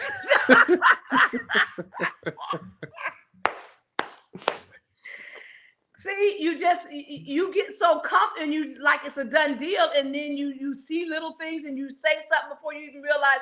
So yeah, I knew that had irritated him. So probably when I said you're taking your cupcake home, he's like, oh, so she think I'm going? Oh, next week I'm gonna send her home and take her own cupcake home. Oh man. All right. So Red is sent home. And we have our next HOH for week 6. This is a pretty big week for you and everyone else in the game because obviously, like I said, this is a focus for you. But on the bag behind the scenes, Corey's got a lot of crap going on. Cerie's got a whole lot. There's a whole lot of mess going on in the game. There was a whole lot of mess that I didn't even realize. And honestly, now I knew all along Cam wanted Izzy gone. I knew that. But I didn't realize the rest of the house was saying, get rid of Felicia. I did not know that. And it was like, wow, what did I do that made everybody all of a sudden say, get rid of Felicia? And I was shocked by that. But I have to applaud. Now, this is why I have to applaud Cam, because Cam came to me sitting on the couch and said, I know you might be comfortable in thinking that Izzy's going home, but right now you're the target. You need to get up and start talking to some people. And I'm like, okay. Yeah. Oh man. Let's talk about it. So this is the first time the entire season so far that your side is like in the mud. Like you guys are not in power. In the No. And trenches. unfortunately, Jared wins HOH next week, and we'll get to that soon. But after this week, like it goes downhill for you guys. Like Downhill. so bad. Everybody just attacked everybody. So he's gonna put you and Izzy up because obviously him and Izzy have this thing going on, and you just kind of catch a stray. I'm gonna be real with you. And they were like, oh, she's on that side, so let's put her up too. Yeah. And Civil War. This is like a lot of in-group fighting is happening here because obviously Izzy is a part of the field because she knows the secret. So Yeah. there, Izzy naturally is so close with Jared and Suri because she's a part of this group. She knows a secret. Boom. So those two are automatically trying to save Izzy, but the Jared and Suri are also very close to you, and they're forced in a situation where they got to pick a side. They obviously can't tell you guys the reason why, so it gets a little tricky. Obviously there's like Jared, he's getting close with Blue. There's something going on there. Corey in America, they're becoming a thing. Like all these people are just getting close, and you're obviously finding out that like they're throwing you under the bus, and you're thinking that you're going to be safe at first, and you're like, wait, they're trying to send me home. So obviously I can go on and on, but this is for you. I want to know what was going on in your mind during all this craziness, and what happened in your perspective going towards the Jared and Corey blow up. Well, so again, initially I was frustrated that I was put on the block that week by Cam. That really did shock me. That came out of nowhere. I wasn't expecting him to put me on the block. I knew he didn't care for Izzy, but I had no idea that he was targeting me along with Izzy. That he really wanted me, Suri, and Izzy. So he had bundled me in the me, Suri, and Izzy. And he kept calling me and Suri the mamas, the mamas, the mamas. And really, Suri really was the one that was kind of manipulating and running the house, because she had Jared feeding her information from Corey feeding Izzy information. I'm feeding her information. Matt So too. she's getting everything, and that's how she has the ability to play everybody. I didn't realize that. And so I think when initially, again, thinking that it was Izzy and then finding out that it really was me, then I start talking to people more and more and realizing that I am the threat. I am the target. I realized I had some work to do, but I just said, Felicia, you stay calm. Don't do anything crazy, because I also knew that Izzy was a very emotional player. And I was really banking on the fact that I figured Izzy would say or do something that was going to cause havoc to send her home. I was trusting on that, and it worked. I just said, come on, God, I don't know how I'm going to stay here this week, but I know you're going to keep me in this house. I just got to let Izzy do Izzy and send herself home. And that's exactly what happened. So, Jared and Corey, like they're throwing all their business out. All these alliances are being exposed. Were you? I don't remember if you were I don't think you were in the room during this. So I wasn't in the room, but I watched it this past week. I haven't watched the whole season yet, but I've watched as far as the week that I went home and the week after, and that's when I realized that really it wasn't Corey didn't do too much wrong. Jared got caught in lies. Jared did a whole lot of lying. He lied and told Matt that Jag had come to him when Jag had not come to him. And then when he got in the room, when Corey started talking about these alliances, and he's like, what are you talking about? The professors, who's that?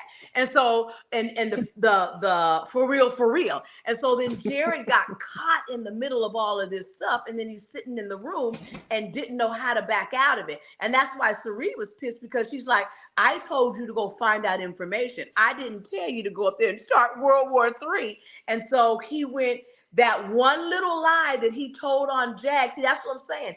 When you try to pin a lie on somebody and they aren't aware of the lie, that is always going to backfire. You got to at least let them know you telling the story. It was interesting because at first, at least from a live feeder perspective, it was like Jared was winning in the beginning. And it just felt like the more he kept going and going, the worse it got for him. Like, I was like, stop it, please just stop. Like, you were doing so well. And it was very interesting to see. I know there was conversations about like the seven deadly sins. I don't know at that point if that week you were aware of that bigger alliance that did include people that were in the professors and Bye Bye Bitches. Was that something you had heard, or were you just so focused on the fact that you were on the block and that they were trying to evict you that you didn't maybe catch that at the time? So was I aware that they had the seven deadly sins in the Bye Bye Bitches? Yeah. I knew of all these. We were, this is why we laughed. I said, in all the seasons that I have watched Big Brother, I don't think there have ever been as many alliances as there were this season. There were so many alliances. It was hideous. I was part of the Professors, Legends 25, Bye Bye Bitches, For Real, Brown Sugar Babes, the Bookends. I was in 6 alliances myself. And you know that's ridiculous. And it's not even including like one-on-one deals. Like it's all over the place, man. It was crazy. And this is what was going on throughout the house. Everybody just kept trying to do where they felt like they could be safe with everybody. And at some point, people started realizing, well, the whole house is aligned in some way or fashion. And so that's when it just got stupid and it all imploded in that room that day. Okay. So obviously we weren't able to see the aftermath of the fight because the feed's cut midway through. But what were the conversations like after the fight going into elimination? Well, what I found out is that probably up till like 15 minutes before the vote, they were still trying to figure out what the vote was really going to be. Because now I say that it really wasn't, because Matt, Jag, Bowie J, and Corey in America had already decided they were keeping me. Sari and Jared were still trying to get them to change their vote. Izzy was still trying to get them to change their vote, but they had already decided that they were keeping me because Corey had gotten so upset and Jag had gotten upset when they realized that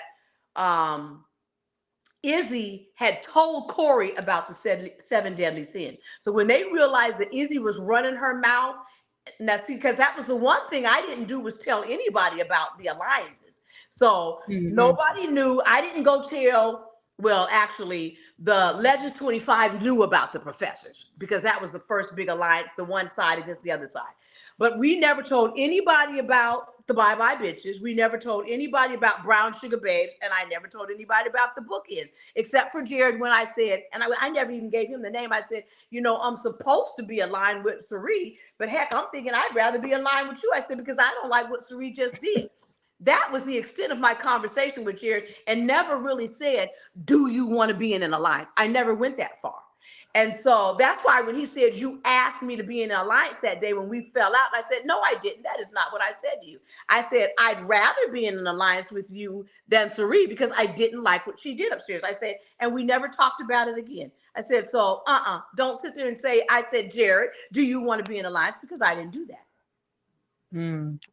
Did you feel like it was you against Mimi at that point towards those last like hour, 30 minutes? Because at that point, Nicole was always going to ride with you and like protect you and align with you. I think that's when we really saw how solid you two were as a duo. Did you feel almost like it was y'all against the house at that during I that. did. I did. At that point, the only person I trusted in the house was Mimi. I didn't realize, again, because I was thinking Mimi was the one that wasn't sure and was flaking, and didn't realize all along it was Jared and Serene. And when I finally learned that, Mimi said, "I don't know why you keep asking me, and everybody else keeps asking me." She said, "I said from the very beginning you were getting my vote, and I was never going to shift." Now, I saw some stuff though that made me, where they came to her and said, "We want to shift and we want to keep Felicia." And so I realized that if the whole house had voted for Izzy, originally she was probably going to vote with them. But I think after it got so chaotic, she just said, "I told MamaFe I'm giving her my vote. And she's giving me my vote. Stop asking me." And Mm. that's when I realized I could trust Mimi. And after that, Mimi became my girl. She really did.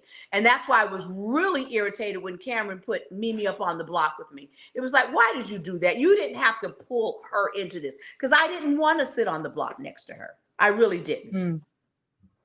Okay. All right, so they're sending Izzy out. Izzy's gone. You're still here, and we're gonna go into week one, setting up this zombie twist, and we'll talk more in depth about that in a second. But Jared is HOH. Everyone was like Jared and Sari. If one of them don't win this, like they're done. And Jared gets his HOH. He's going to put up Corey in America. Obviously, the veto was used by Jag. And then to get Corey off the block, and Cam is up as a replacement. It seemed like Cam was always the target, like there's just going to be a backdoor. But American and Corey obviously were originally the targets because of the fight. But another week you're not on the block, so that's always good. But Yeah. you know, you're like, look, I just learned a lot of stuff, you know, and we saw you in Nicole really start locking in this week. You know, you guys made like a final two and everything. Yeah. Walk me through all that. So when I realized, because again, it wasn't until that last morning, the day of the nominations, where Matt came to me. He said, because he had come to me twice and said, "No, it's not over till it's over." He said, "So don't," he said, "just keep doing you. Just keep talking to people in the house." And so he had told me that on like Tuesday. Then Wednesday, I really felt the shift again, and I thought, and I think I just said, "Felicia, if you go, you go." But something just kept saying, "Just keep talking, just keep talking, just keep fighting, but don't do anything bizarre." And then Thursday, after the lockdown, now usually by the time the lockdown comes, everybody's decided, stuff is solid. And that's when, after we came out of the lockdown, Matt asked me, could he talk to me? And he said, "I want you to know," he said, "it looks like you're going to get the votes." He said, "I'm going in there and I'm just going to tell him I'm voting to keep you." He said, I don't even want to mess with this anymore. I'm not." And so, dumb me not knowing, Jared comes by and I said, "Oh my God, Jared, this is so cool." I said, "Matt just told me he's voting for me and that it looks like I'm going to get the votes." I said, "Go in there and find out what's going on." Now, I didn't realize that's what really started all the chaos, because Matt's pissed now because he finds out, "What do you mean she's getting the votes?" You know, that's when he realized everything had flipped. So I just spilled the beans and didn't even realize it. And so it's like, oh, Lord. And so I think when I finally picked up on what was going on, so the next week when Jared wins HOH again, even though I'm pretending like everything's okay, this is when I went to Jag and I said, "Tell me what happened. I know I missed something." I go to Sari, say, "Tell me what happened." Actually, I don't know that I went to Sari and said, "Tell me what happened." I never did after that Mm. argument in the room. I just realized that even though I was saying I trusted them, I didn't really trust them anymore. I went to Corey because I had heard that the argument with Jared and Corey upstairs. So I went to Corey and said, "Tell me what happened in the room." I didn't say, "Did they?" I said, and I just let them tell me what their perspective was on what happened. And this is when I found out that Sari and Jared had worked so hard for me to go. So then, after they had the double eviction, and we had already planned that if there was a double eviction, because you kind of know when they're coming, and we had already Mhm. decided if there was a double eviction, that no matter who won it outside of Jared and Cerie was going up on the block. The whole house was unanimous with that. Now, I was irritated with Corey when he actually won and then he put up Jared and Blue and he didn't put Cerie up. And I even said to Cerie, I said, I was pissed because I'm like, what are you doing? You said you were putting up Jared and Cerie and you put up Jared and Blue. And Corey's like, Cerie looked at me, she's like, you said that? I said, yeah, because you two were supposed to go on the block. So she was mad at me after that too. But I kind of felt like you guys threw me under the bus last week. I don't care. You showed me who you are. So now I'm showing you who I am. And I think that brings me to something I did want to talk about, because you, Cerie, and Jared and Nicole was kind of standing there, got into it in the I forget the room, but like the scary room. Yeah. You guys got into it. And it was so sad to see because I loved you all. So I was like, oh my goodness, not my people fighting, let my people go. And I'm in there yelling at the whole house could hear us no matter where they were in the house. Yeah. That was our mistake. That was our mistake.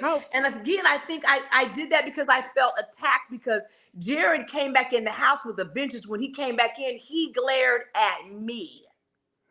And you're gonna regret this, and how dare you, and blah blah blah blah. And he starts, well, I don't even want to talk to you. And I was like, and Cerie followed him, and I followed Cerie. It's like, oh hell no, y'all don't get to act like you mad now. You threw me under the bus last week, and now I'm supposed to be, oh no, save Jared. I said, now you know what that looked like. I said, you don't get to do me like that and then act like you mad now because I did the same thing that you did to me. Why are you mad? What did you expect me to do? And neither one of them could say anything. That's true. It's interesting because as a viewer, obviously, like your emotions aren't in there, or like you're not experiencing the game. But for me, at least watching it, I was like, okay, well, if they start going after each other, they're whoever ends up at the end of this, they're going to be vulnerable because they only really have each other. But I understand that, you know, you got betrayed. There was loss of trust, right? So at what point for you was it, okay, let me focus more on how I feel at this moment and how I feel like I have lost trust versus maybe I need these people to survive and win this game? Because it's a little complicated, and sometimes it's hard to see when you don't have the grand picture like the rest of us may have, and even then it's still iffy, right? Because you don't know everything 100%. I have to say, probably if I had a bad day in the house, it was this day. Because if I thought about it, I would have just said, listen, we're all mad. Let's talk about this later. Would I have done anything different though? No, I probably still would have helped them vote Jared out because again, once I realized what at that point, now a week or two later, after we had all had a chance to calm down and talk and forgive each other, I was back on Jared and Cerie's page again. I really was. I was trying to learn to trust them again. Now, I don't know if they were genuinely back on my page or not, and I'll never know that. Because Jared may have gotten HOH again and might have decided to put me up again. I don't know. Because my husband says that behind the scenes, he was still saying, even after he came in, he was waiting to see if he was going to go. And we having prayer, he said, and he's walking out the room saying, bump all that prayer.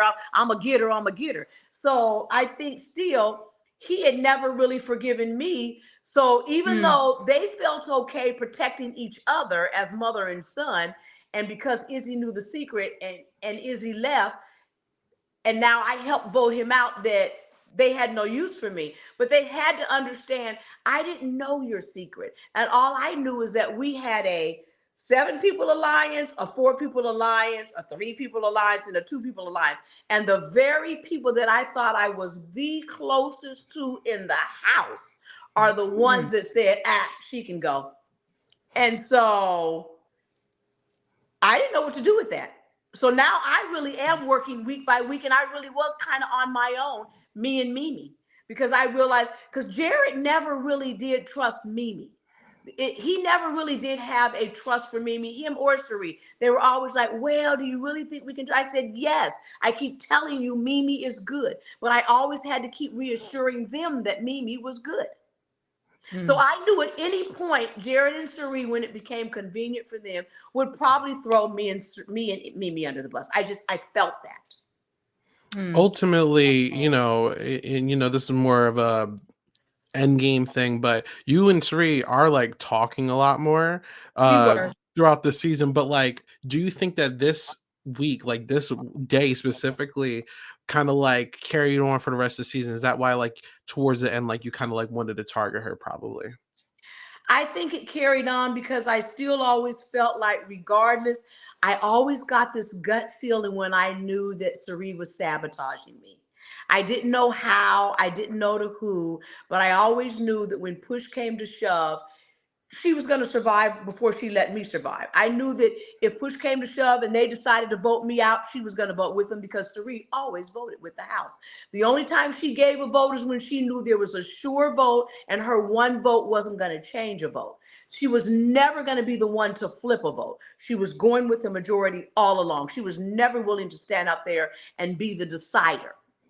I had picked Mm. up that much on that. And I also knew that even like when we played, there was five of us. I think it was when we were down to five, and we played uh, the competition where we had to throw it SmackDown, Okay. superhero SmackDown. Hmm. And Jag was coming after me, Matt was coming after me, and then one of the turns, Sari came after me, and I'm looking at her like, okay, here we go again. Where there's only four of us playing, and all three of you guys are trying to knock me out. And I'm looking at Sari, and that's when I said, "Why aren't you guys trying to get Sari out? Why ain't nobody?" And she's like, "Why are you going to call out my name?" I said, "You just threw your target at my target. You just threw Right. the ball at my target. Why are you targeting me? And we supposed to be final two again." So Right. every time I tried to gain a little bit of trust and I felt like we were there, she always came back and showed me that she didn't have my back every time. Got it. Mm. So, So for all and, those people who feel like I dogged Sari and I did Sari wrong and blah, blah, blah, you had to be there and you had to be in the house and you had to experience that sense of distrust back and forth all the time.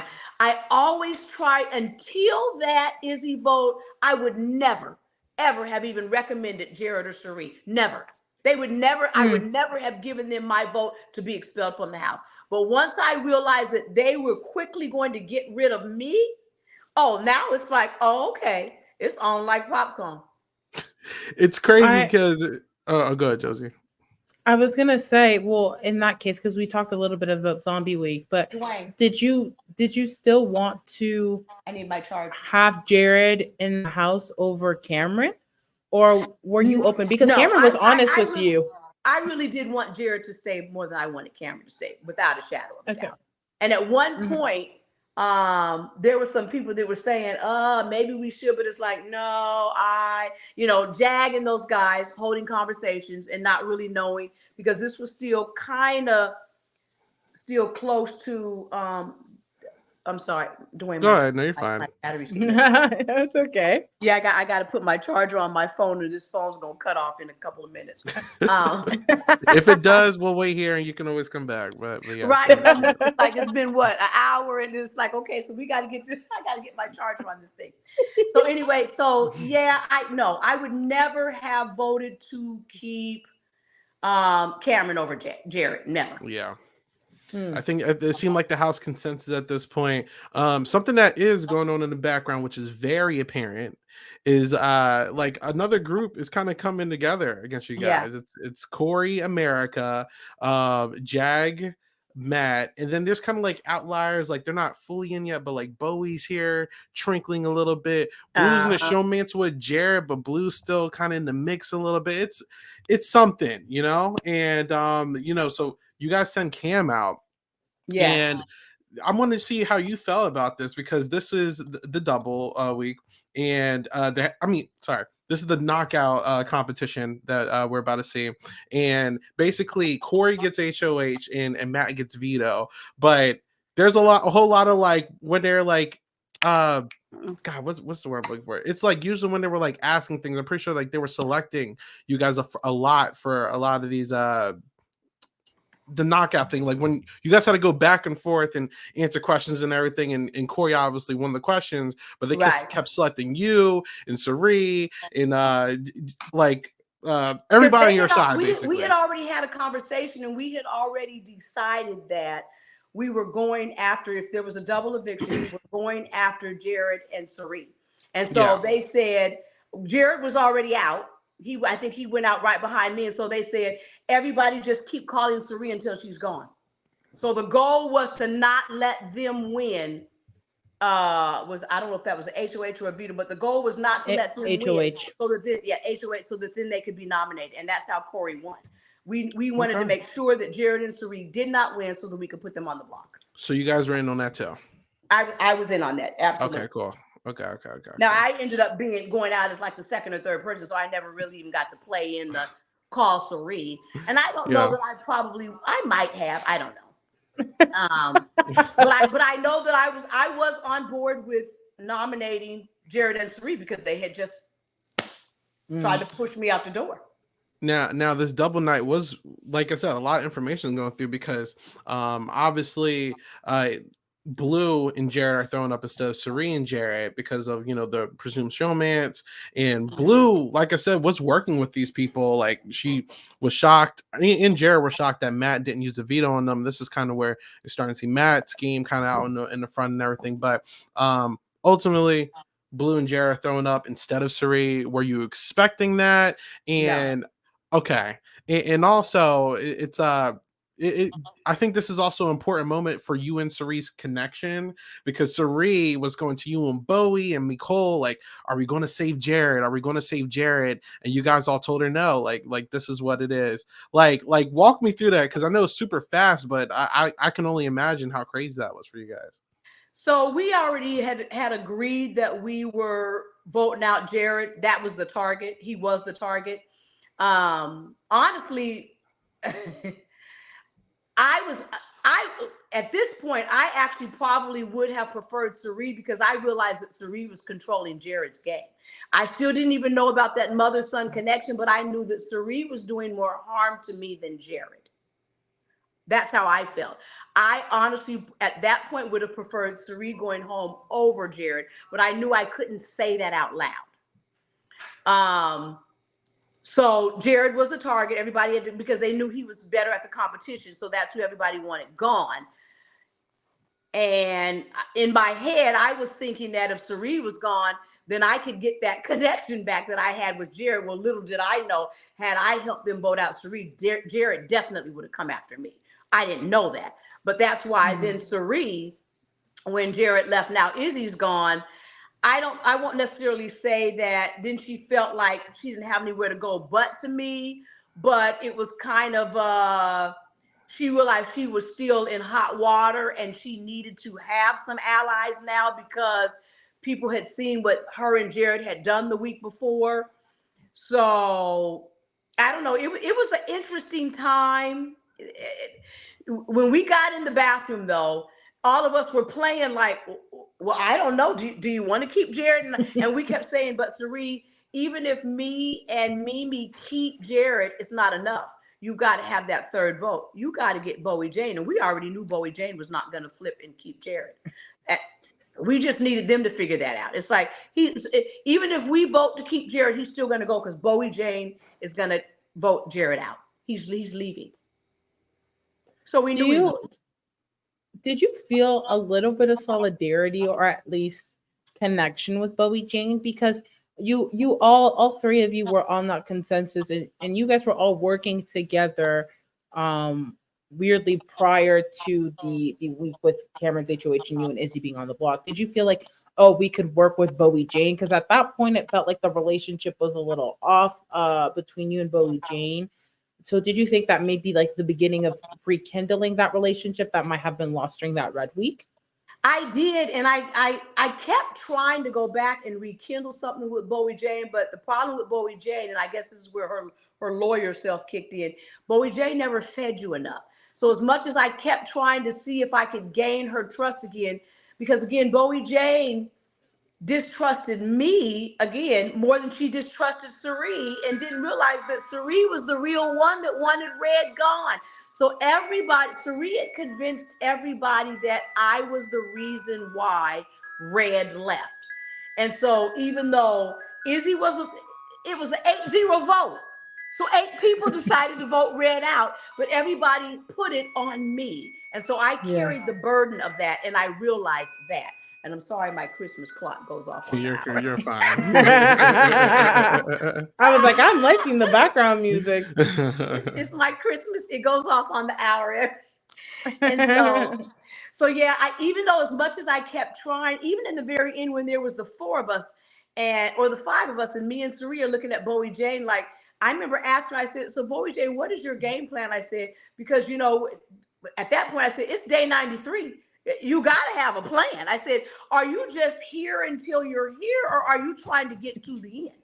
I said, because if you're really trying to get to the end on day 93, at some point, you got to be willing to make a move. And even when she won HOH, what did she do? Instead of putting up Matt and Jag, who she put up? Me and Sari. She would never have wanted to sit next to me and Sari because she didn't feel like we weren't competitive. We were nothing. She wanted to sit in that final 3 with Matt and Jag, knowing she would not go any further than that. And she was okay with that. Really good question in the chat from Joe Hernandez. A lot of fans feel like the competitions were too physical and favored by muscular men. Do you agree with that? To a certain extent, I have to say they probably did better this year in having competitions that really could be anybody's game. They had more of that this year than I've ever seen. But I still say that the physical comps were physical comps. Yeah. And clearly aligned more with a male individual. Yeah. And they got to find a way to keep everybody on equal footing. I mean, and I know that's hard, that's difficult, but there's stuff that you can do where you can make it more balanced. I really do still believe they got to find a way to make these competitions more balanced. Like the competition that we did where Jag won the Demented Dentist. That's anybody's game. Yeah. I mean, that's anybody's game. The thing that I won, the HOH that I won, Snot a Winner, that's anybody's game. It's more of a luck thing, but they really have to find more type competitions like that where it doesn't lean towards the guys that are left in the house, because then, again, what happens? Then you take out all the competitors.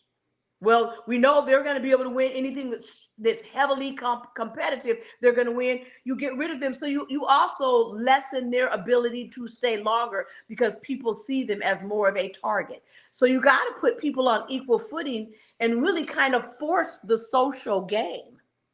You got to be able to get along with people. Yeah. All right. So Jared's gone. But another. Or so we think. Yeah, there you go. Zombie week, basically. So Cam, Jared, they come back into the house. And we kind of touched up a little bit earlier on, like, the whole blow up and everything. So we don't need to recap everything unless there's something that you wanted to speak about. But yeah, we already talked about that. But I'm not gonna lie, as a viewer, this is a very, very hard week to watch on feeds because there was just nothing going on for us, because you guys are just sitting there watching these two do comps every day, and we're just like sitting here waiting for like the next HOH, so it was a little hard to watch. But is there anything really like big that you wanted to talk about that happened during this week? Well, I heard the fans didn't like that week. They didn't like the Path to Power or the the zombie week where they came back. And I do think it really is a little unfair for you to get nominated and get evicted in a something 0 vote or something 1 vote and then get to come back. They decide that you get to battle back, because it's unfair to the people who don't have that opportunity. So I think they should be careful. It's one thing if you do a battle back where in the past they've done battle backs where you battle back against everybody that's been put out. But when you just decide this week, these 2 get to battle back, both of them get to come back in. Well, what about the 5 people that got evicted before them? Right. Why didn't you give them the opportunity to battle back? So I think you gotta be careful when you, because it almost looks like they waited until it was the selected two that they wanted, because everybody wants to see Cam or Jared, and then they pick these two to say, okay, let's let them battle back. Nah, that didn't sit well with any of us. And then there was no HOH that week, and so we really were just kind of sitting around the house that week, everybody. In the I back of have a my question. mind, go ahead, Josie. I was gonna say, if America would have gotten the choice to vote two people to participate in Zombie Week, would that have changed your opinion on the twist? Actually, I think that would have been even better if we'd at least given America the chance to vote for the people that they thought should play in Zombie Week. But it could have very well ended up the same two people, unless they said, out of the everybody that's been evicted, America vote on the two people that get to come back in the house. But see, they wouldn't have had a way to do that, because those two went out on that night. Mm. So there would have Hmm. had to have been a lapse of time in order for them to pick, for them to come back into the house. You Well, see what just I'm to even saying? nerd out, like in season 9, like they did this thing where America voted one option in, and then the last person who got eliminated was an option. It was like, all right, one of these two are coming back. Or like in season 6, they were like, the America chose which one of the two came back, So Right. yeah, I mean, Or I'm even anti, Victor's season, like he yeah, had to battle back every single yeah, week against someone. Yes. Yeah. Again, yeah, whoever wins the first two go out, then they battle the next person. And they just kept yeah. battling until they ended up being the one to come back. I think that's a more fair competition than to just say, this week we're having a battle back. We did a double nomination, Mhm. both of you are coming back. And we didn't like that either. I also wonder Well, how the Luke elimination kind of affects the Yes. schedule, because they could have just canceled it, and they eliminate two people. Maybe what if there was like three people who were supposed to do it instead of two? I don't know. Like Yeah, I do believe that curious. that elimination that they hadn't counted on played into either that path to power or that double elimination zombie week. I think definitely that contributed to him leaving, contributed to one of those events. Got it. That's my Okay. theory now. I don't know. That's my theory, and I'm sticking to it. Okay. mhm. So obviously, they're doing comps all week. Jared's out, Cam is in. And you guys are like, yeah, let's go. You guys find out, like, look, jury's not started just yet. I forgot to mention that, but you guys have a smaller jury. I don't know if that made you guys afraid, or what was going through Oh, your mind with that. we were so disgusted when we realized it wasn't going to be jury week when we did the wall. It was like, oh my God, because then Yeah. what did that mean? That meant that, see, we thought that whoever went out that week, they wouldn't be a part of the jury. So Cam wouldn't have been there and Jared wouldn't have been there. Actually, they would have become part of the jury. Cam ended up becoming part of the jury anyway, but Hmm. Jared would have been part of the jury. And so the outcome would have been different. By making it become a smaller jury, then two more votes. You never know how that Yeah. might have changed the dynamics, changed how things played out, the conversations in the house. So I'm not sure what made them do that. That was a surprise to us. And then it was unnerving, because you knew now 2 more weeks and you could end up going home and still, after all this time, and still not be part of the jury. And we're at day what, 72, when Cam finally goes out and is the first one in the jury. Yeah. That's a long time. Yeah. Mhm. And, We've and it had was winners crazy. announced on day 72. Yeah. Exactly. And you even had like Serene, once Jared was out, Serene was like, look, get me out of here. Like, Right, right. She really did want to go after he left. yeah. She didn't care. So Cam is our next HOH and Vita one. Look, this is where, after this is the last week that it's not a Bowie, Jag, or Matt HOH, which is mind blowing.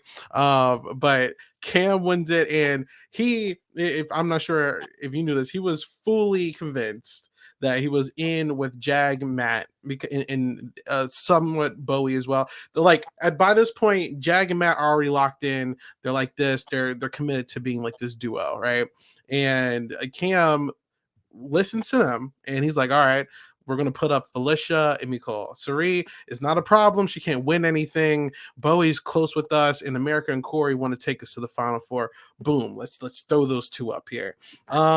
This is the first of many nominations, like within like the end game that you're going to have to face. What was going through your mind at this point? Well, I'll be honest, this was probably my hardest um, week on the block because this is the week that I found out. This is day 58. I found out that my brother had been in this car accident. Mm, And then I got nominated on day 59 and played the veto on day 60. And I was in my head debating on whether I even should have stayed. And then after he put me on the block, then honestly I was pissed off that I had even stayed. It's like, why did I even stay? This is Yeah. stupid. And I guess I just felt like at that point, I felt like they didn't even have enough empathy to say, let's leave her alone this week. She's going through a lot. That's when I really got irritated and I was really debating on, again, whether I really went. And I'll be honest, I went in the diary room a couple times and told them that I changed my mind and I wanted to leave. mm, But they talked to me and they encouraged me and I have to say, here's the something. On day 60, which was this is the day we played the haunted house, and I end up walking out the front door, not realizing that Felicia went in the same room twice. Now you're out the front door. And it's like, oh my God, because I just was so unfocused. But I got up that morning and I just felt a heaviness. And I remember right before we went to play the veto, I went into the diary room and I told him, I said, I want to send a message to my family. I said, because I believe my brother passed. And I had asked them not to tell me. I said, I don't want to know until I come out of the house because I don't want that weight on me. I said, because maybe he's going to be okay. Maybe he's going to survive. But I felt it. And I went in there and I said, I got to send a video. And it's crazy because when I got out, I found out he passed on that day. I went into the diary room I think about 11 or 12, and they said he passed at about 10:52 in the morning. So I knew it. I felt it. And that was a very hard week for me because that's when people probably saw my mood kind of change and I wasn't the mm, happy-go-lucky Felicia. And I kind of stayed to myself for a few days because I was mentally exhausted, emotionally exhausted. And then I was up against Mimi, and I didn't want to campaign against Mimi because I really liked Mimi. I loved Mimi. And so I remember even Cameron saying, so you're going to campaign against Mimi? I said, no, I'm not campaigning against Mimi. I'm campaigning for me. And there's a difference. I said, because I'm never going to say anything disparaging about Mimi because I like Mimi. And if she stays, I'll just know it was meant for her to stay. And I'll go home and go to my brother's funeral. I said, so I'm good no matter how this lands. Did you keep this information to yourself out of curiosity? Someone asked in the chat. No, when I came, because I was out of the house for about 4 hours. They called me out of the house at about 9 o'clock because I remember we were in there cooking breakfast. Because on nomination, on HOH day, we usually go, it's a long day and it's late before we eat. So we usually always eat breakfast on that day if we don't eat no other day, or at least I did. And so I was just put some bacon in the oven and blah, blah, blah, making some eggs or some French toast or something. Yeah, I had made a big thing to make French toast. And they called me to the diary room. So I'm thinking it's just a regular diary room. And when I walked in, one of the producers was standing in the room and was like, and it scared the death out of me because there's never anybody in the room. You're always just talking to a camera. So I'm thinking, oh Lord, and I'm thinking I done said something wrong. I done something. I was like, what did I do? What did I do? I'm sorry. Are you guys kicking me out? And she's like, it depends. And I'm like, it depends. And I'm like, what? And so then it's like, well, what's going on? And she says, I got a call from your family. And then and so blah, blah, blah. So I was out of the house for 4 hours in the room, and they got my husband on the phone and my family on the phone. And I was able to see my brother in the hospital before he passed and say a prayer to him, with him, all of that. So when I came back in, I knew because I had been gone so long, they would know that something had happened. I wasn't just in the diary room 4 hours. And so I sat down on the couch and I told them what had happened.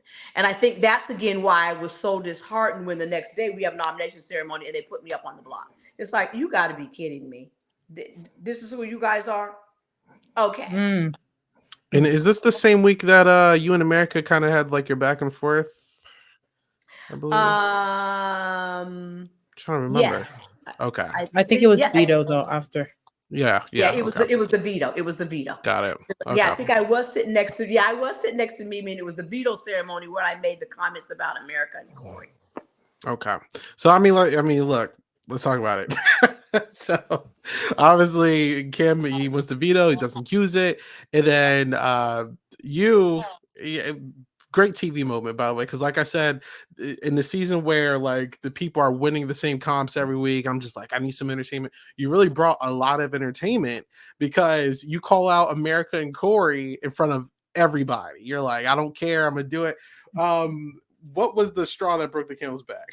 Like, Well, see, I really did that because earlier that morning, and it's what I said, I went to America. I was trying to find a way to get Cameron to take either me or Mimi off the block and have somebody else up because I figured if it was anybody else in the house, I could beat them. I figured I would stay. And so I figured if you put up Bowie Jane, I figured if you put up Corey or America, if you put up Jag, if he had put up anybody else, they would have Sari. I figured they would voted them out and I would have been okay. And so I was trying to get America because I knew my theory was, now he swears it wasn't, that Cameron wanted to end up in that jury house with America without Corey being there. So I said, okay. I told America, I said, how devoted are you to Corey? I said, because, you could get Cam to put Corey up on the block. He could take one of us down and put Corey up on the block. If this, because we had actually talked to her about this bye-bye bitches, and me and Sari had actually tried to do, me and Mimi, we're trying to get her to do the all girls alliance from when we had the dinner, when Mimi won the dinner. And so I just thought it's a huge risk, but let me see where it lands me. And I knew when I asked her to go to Cameron and ask Cameron to take Mimi down or take me down, and she's like, well, who would you want him to put up? And I said, Corey. And her eyes got big. Her eyes got big, and I saw her eyes got big, and I could tell she didn't receive it at all. She got this distorted look, and I could tell that she was frustrated that I even made that suggestion. And I said, the only one he would receive this information from would be you. And the only way he would receive it is you said, Cameron, I'm okay if you take one of them down and put Corey up on the block and send him home. Because then I'll hang with you for the rest of the game. When I did that, I knew I had blew it. And so but I also knew that America was good at twisting and telling fabricated stories and lies. And so I just said, I'm going to get in front of this one. So I got up and I said, listen, I'm just going to tell y'all what I did. I went to America this morning and I said, and then I watched him go upstairs. I said, you guys don't realize this is Snake right here. Because I had watched Corey the whole game. And all Corey did was just sit and listen to people's conversations and go feed it to people. That was his whole game. So he never had to win HOH. He fed enough information to give people what they needed to give them ammo to want to put somebody else up so that he was never the target. And I was sick of watching him manipulate the whole daggone house. Okay. And it was entertaining. We lived. We lived. Oh my God. When you said, oh, I remember tweeting something. I was like, because America had said something about she's ready to fight. And you did. It was so good. Like, yeah, you have such good moments. I got irritated with America because then when we get up, now really my comment was to Corey. I wasn't even trying to dog because I just said, America, I said to you, and here's why. And then I went to Corey because Corey was really my issue because Mimi had told me that Corey had started telling everybody that I came to him and asked for the Final Four. Corey came to me and said it first. And it's like, see, there you go again. I said, always lying. I said, this is the snake right here. So then when we get up and walk away and then America tries to throw me under the bus, I wanted to say, little girl, first of all, I wasn't even talking to you. This was really about Corey. So why are you now feeling the need to defend Corey? And Corey done walked outside and left you in here. You used to feel goofy because he ain't even trying to defend you. He was like, "You want to go play pool?" No, I was like, I was like, hell no, I don't want to play no pool. I don't like pool. You need to stand in the room. Felicia, I'll talk with you later in private. No, see, that's where the problem is. You get in private and you lie. I want to do this right here in front of the whole daggone house. Come on. That was crazy. Listen, you haven't seen any clips from that fight yet, have you? I have. I watched that. Actually, no. That's why I stopped watching. So that'll be the next one I watch. Will be that. You're in for a treat because they did a really good job editing it. Yeah, good. It was so they were good. Like, you did. Boom. And it was funny because when we did the nominations, and they kept doing. They said now we have a 6-minute segment. Me and America looked at each other and we busted up laughing because we knew that all of that was part of all that confrontation. We said, okay, well, we know what they're showing everybody right now. It was too good. I mean, do you feel in moments like that? I feel like you had everything you said was very valid, in my opinion. Every point that was made, it was very true. And I felt like if I was in the house, I would listen to you because you're spilling truth, you're spilling tea, you're providing things. Do you feel like the house actually listened? Because I felt like I was like, she's so right. Like Corey's making alliances, and y'all are mad at everyone in the house for making alliances, even though everyone's making alliances in the house. But you guys don't get mad at selected people. That's how I felt. Do you feel like they even listened to that, or did anyone follow through with like continuing that conversation with you? And nobody really followed through. And for whatever reason, by this point, everybody believed that I was the one that was always lying. So these guys had painted a picture. They had painted such a picture that between Cameron, Sari, and Jared, actually, they had painted a picture that everybody thought that what I was saying was the lie and everybody else was telling the truth. And I'm like, y'all have already caught America in lies. You've already caught Corey in lies. But nobody ever believed that I was ever feeding them truth. And I kept saying, I'm not lying to you. I'm trying to tell y'all what's going on. That's the conversation I kept having with Jag. I don't have any reason to lie to you. I said, I'm spilling people's business. Now, I'm going over the top with that. I said, but I'm not telling you anything that isn't true. So while you keep trying to figure out who, I said, I'm still trying to figure out who I can trust because I realize everybody is lying. And I'm trying to figure out who in here ain't lying that I can actually try to align with. Because I knew that, again, Sari had Cameron thinking that I was the reason why Red left. I knew Bowie Jane thought that I was the reason behind that. When she felt like, because I said we're flipping the vote, she thought we were flipping the vote for Red and didn't realize we were actually flipping the vote from Red to Jag. We were flipping to Jag. And she didn't realize that because she didn't know that they had already decided Red was going home. So there was something interesting about the Corey in America and Cameron dynamic, especially that week, because like Cameron had, well, the conversation between Cameron and Jack, and I don't know if you know this, was like, you need to obviously, Jared was telling Cameron to protect Sari, and the conversation was to target at least Corey and America, or Corey and Matt and Jag. And I felt like Cameron just kind of went to the rhythm of his own drum, which is the theme of the season with him specifically. But we had these moments where we thought Cameron would target Corey. And did you feel like that week there was any chance he would actually fulfill on that? Because he had talked about it in the house, but we never really saw him do anything. A part of me thought that I'm not sure what Cameron's thought was. Well, actually, I do. Cameron was so fixated on the fact that we had blindsided him and not told him about that red boat, him and Bowie Jane. They never recovered from that. Neither one of them. Mm. They never trusted me, Sari, and Jared anymore after that. Not really. They listened to Sari, they listened to Jared, and I think Jared and Cameron actually gained a mutual respect for each other for the game. And when Jared told him the only person in the house that you can trust is Sari, he believed that. I think he really did. And so then he became even more fixated on me. And so I would never have recovered with Cameron. Cameron, for whatever reason, didn't have any use for me.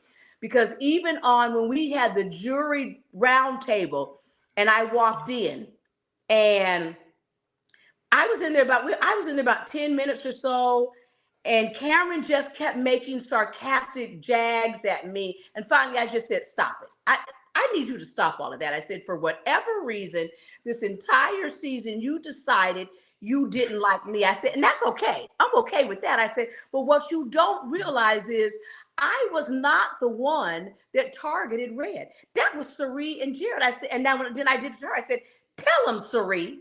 He's convinced that I was the one that sent Red out the door. That wasn't me. That was you and Izzy who came to me and said, we might want to get rid of Red. I said, we were voting out Jag.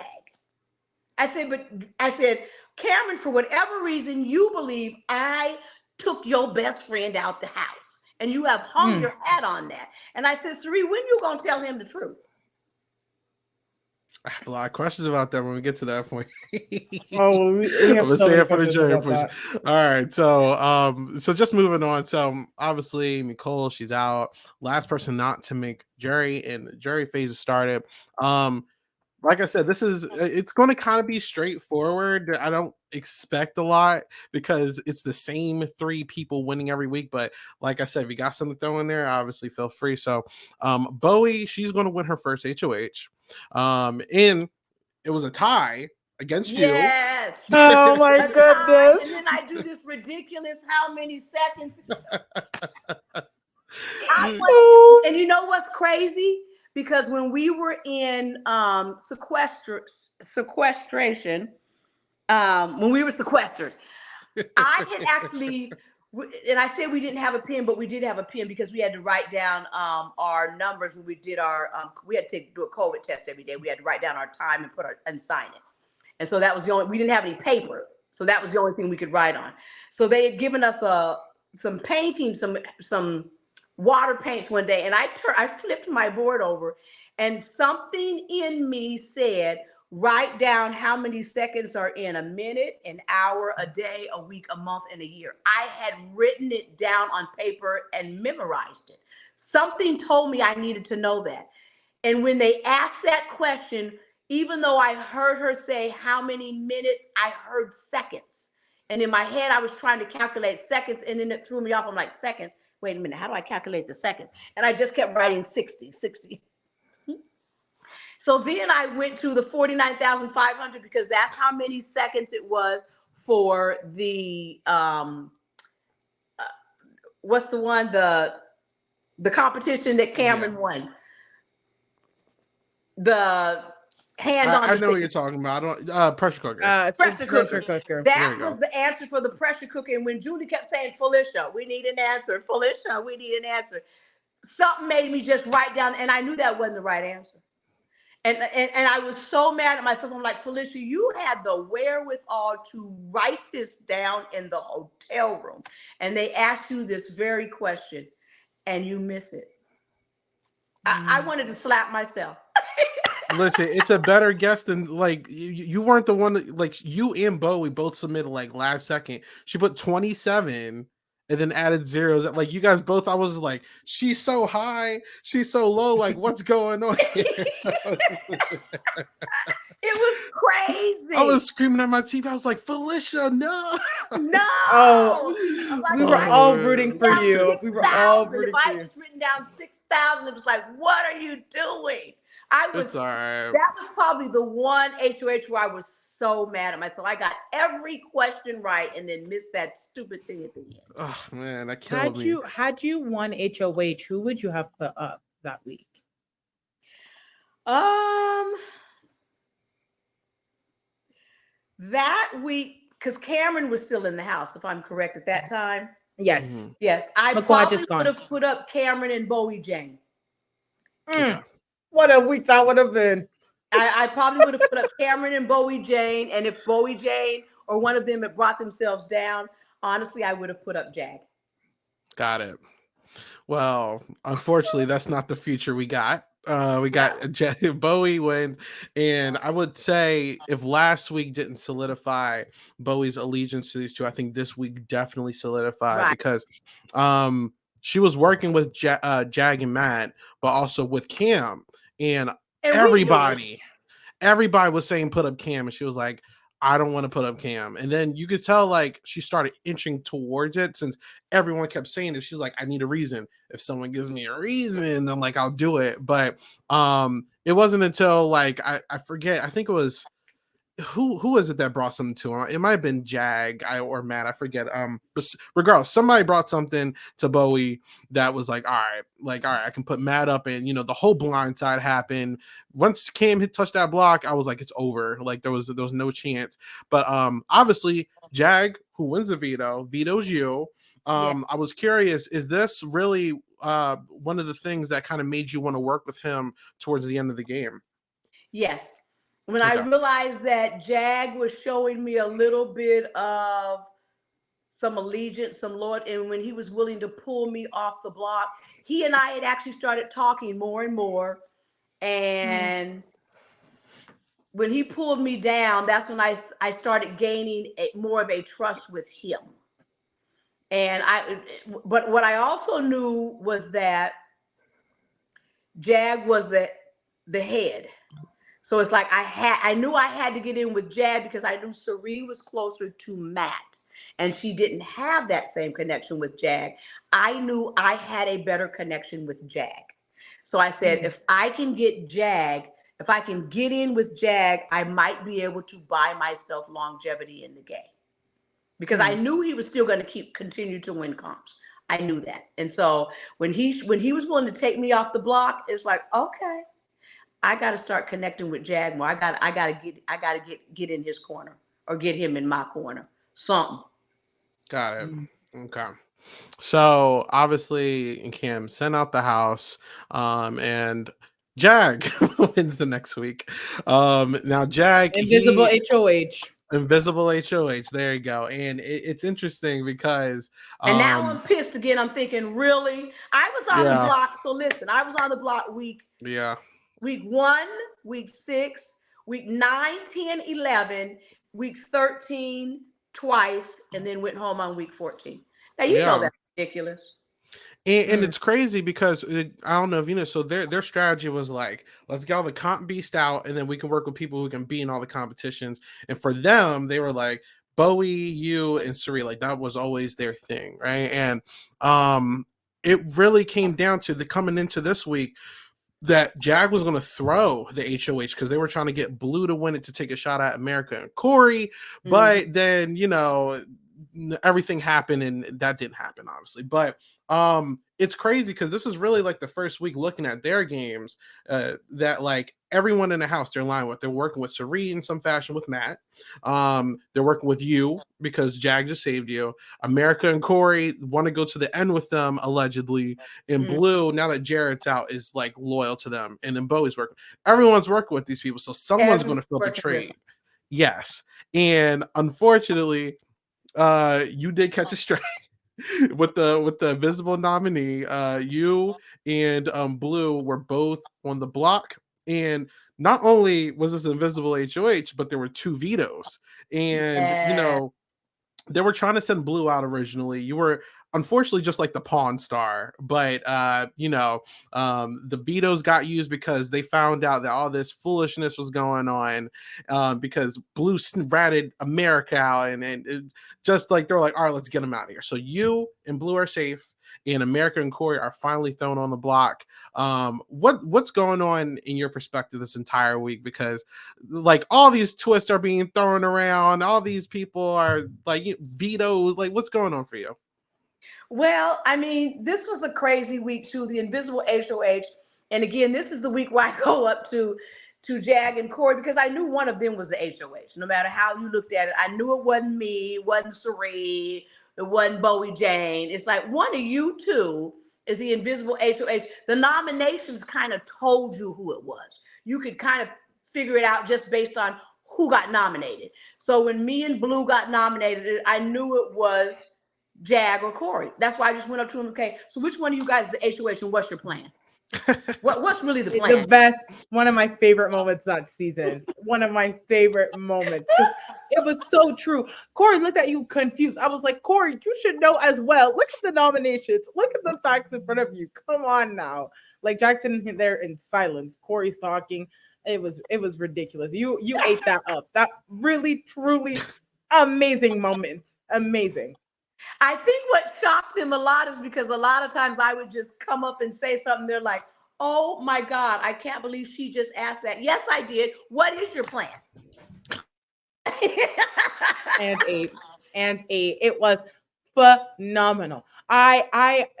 Those were, and that's the thing with invisible HOHs because it like last or season, the Tiffany season, they did an invisible HOH, right? But normally we see the invisible HOH on the Canadian franchise. I don't know if you've ever seen any of the Canadian seasons or stuff like that. But usually you're supposed to keep it a secret. It's supposed to really not be obvious. It's a game within a game because you're also trying to make sure that people don't think it's you. And you can tell your allies, but you don't want people to know. That's the whole purpose of it. And Jag was really interesting because one, he told literally the whole house. By the end of the week, everyone knew what was up. But also the nominations were so obvious to everyone except Blue, which was mind-boggling to me. Sister Blue, shout out to you.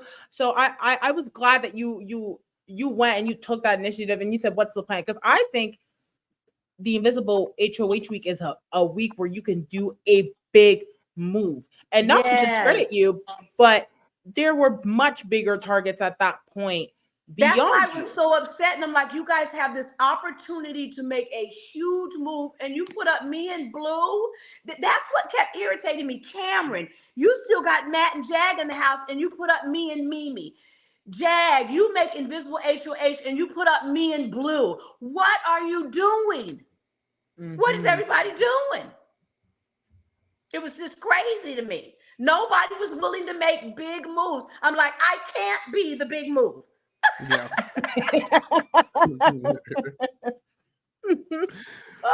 Oh man. So obviously, most of the stuff that's going on this week, it has nothing to do with you. America's cussing people out.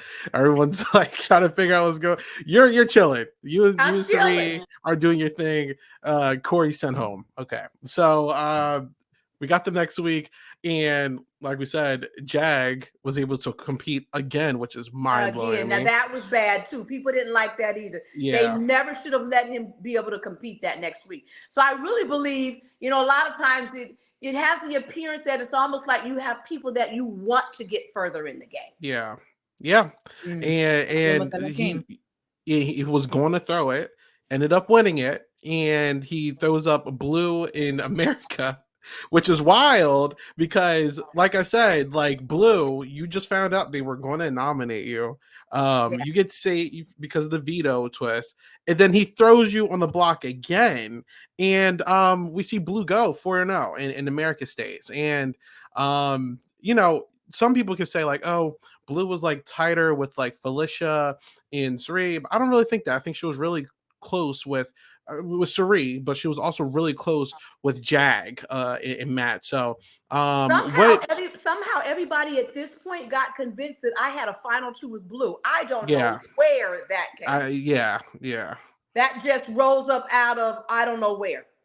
Yeah. I don't know who put that out there, but when I was watching people saying, they got a final two, I'm thinking, where in the world did that come from? Yeah. When I was a little confused when I saw that too. That's why I was like, I don't know about all that. But what was the thing to make you choose to take out Blue instead of America when it was all said and done? Well, I think actually just because I knew that's what everybody wanted. I won't say that necessarily. Blue really was a bigger threat. Um, I believe America would have worked with us. We were trying to see if we could get America to, now that Corey's gone and she really doesn't know who she can trust, her and Blue had just fallen out. If America stayed, me and Sheree felt like we could pull her.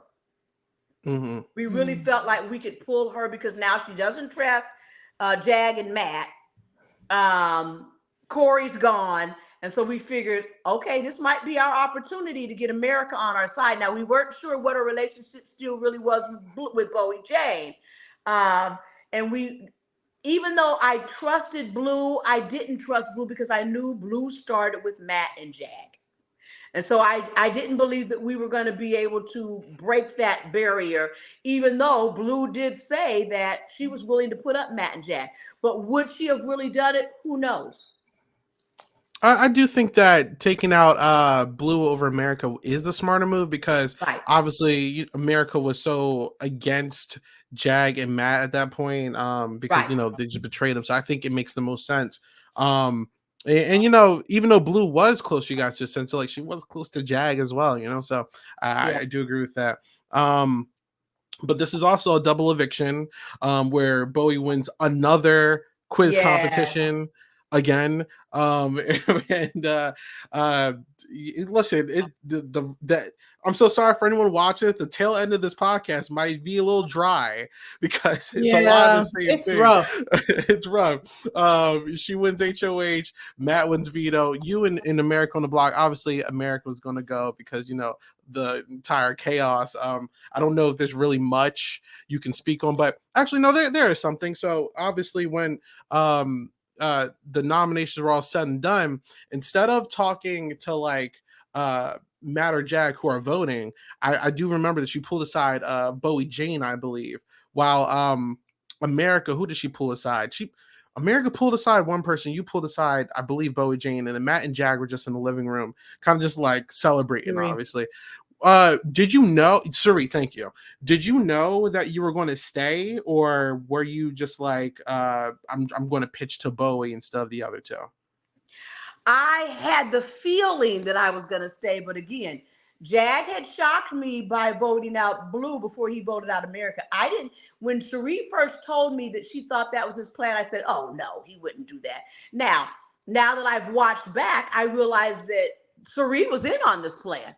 And they knew that Blue was going first. And that's why she kept trying to convince me that that's what was going to happen. I kept saying, I don't think he's going to do that. I said, we'll just see.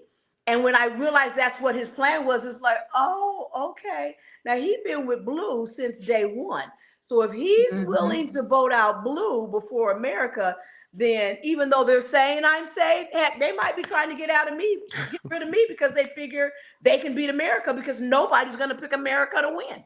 Mm-hmm. So Okay. you never, when you get this late in the game, you aren't really sure about anything.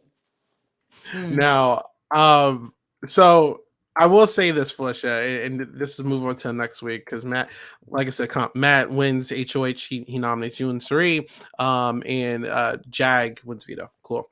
I think this week or in the combination of last week, I'm gonna be honest with you, as an outside perspective, everyone was like Team Felicia. Felicia's our favorite player. Felicia for America's favorite player. Obviously, you know how me and Josie rock. We love you. There was, everybody has like their fandoms, right? And I think when you were like, I'm gonna go get Suri, like I'm gonna try to like work with Matt and Jag and try to get Suri out of here.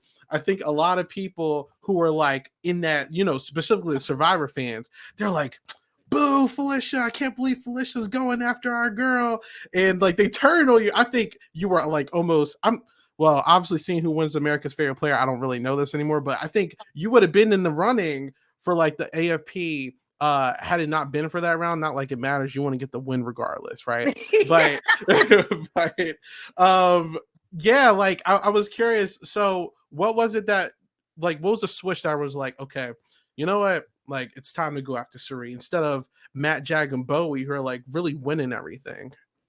Well, because here's what I knew. By this time, I knew, um, and I wasn't really going after Sari, but Okay. what I was trying to do was ensure that I knew me or Sari was going next, Okay.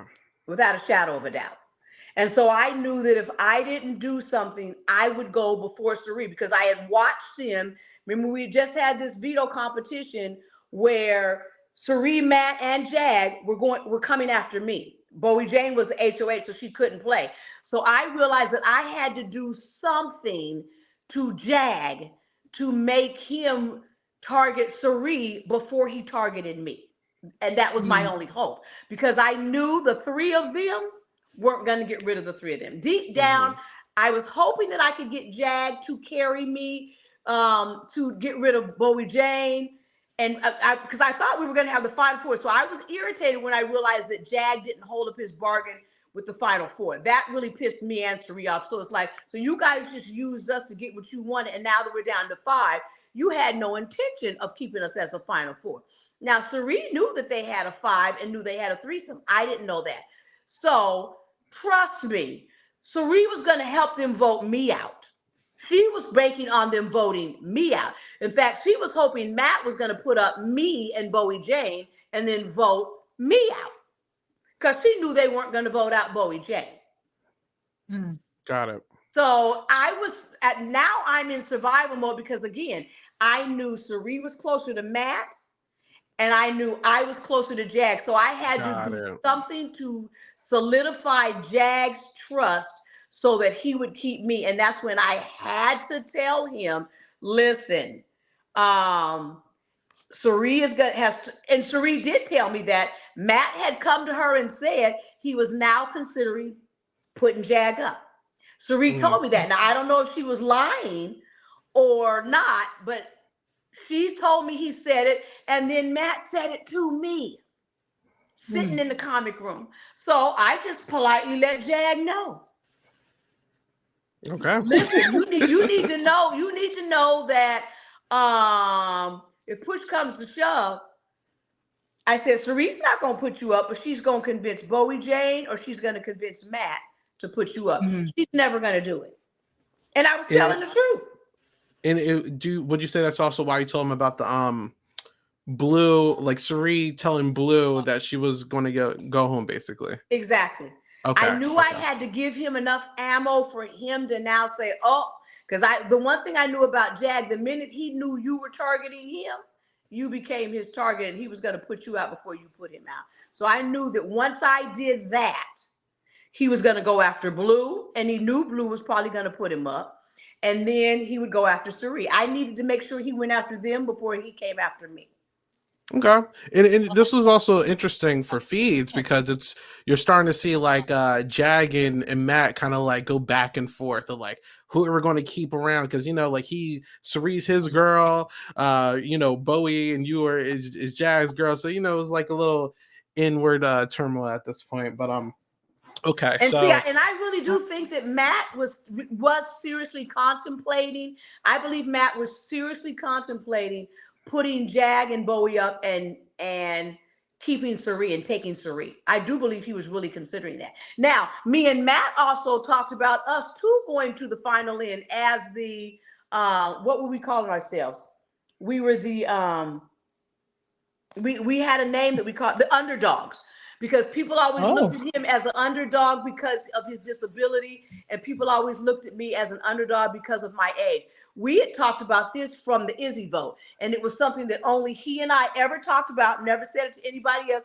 And he said, we're the underdogs, she said, and I would love to see us sit in the final 2 years. Matt said that to me a couple times. But see, Matt was good at lying to people, so you never really knew if Matt was being serious, if whatever. And so actually by this point, I really kind of trusted Jag's word more than I trusted Matt's word. Got it. Okay. Mm. So now I'm I know curious to what lost me. Now I know what lost me America's fan favorite. So the fact that I went against Sari, Yeah, it but was. It again, was definitely was that. the whole season though, I kept trying to I'm figure out not claiming that. why is Oh well. everybody protecting Sari, and Sari really did behind the scenes played a really doggish game. Mm. She was throwing everybody under the bus. Hey, it's a dog eat dog world out there. I will say It there's only was, one but I winner. just kept thinking I became such a villain the minute I said her name out loud. And when she was gonna throw me out, nobody cared. Listen, we're still Team Felicia over here. Okay, we're good. I'm team everyone Team black, period. exactly So what she said. that What part. she said. Um Okay.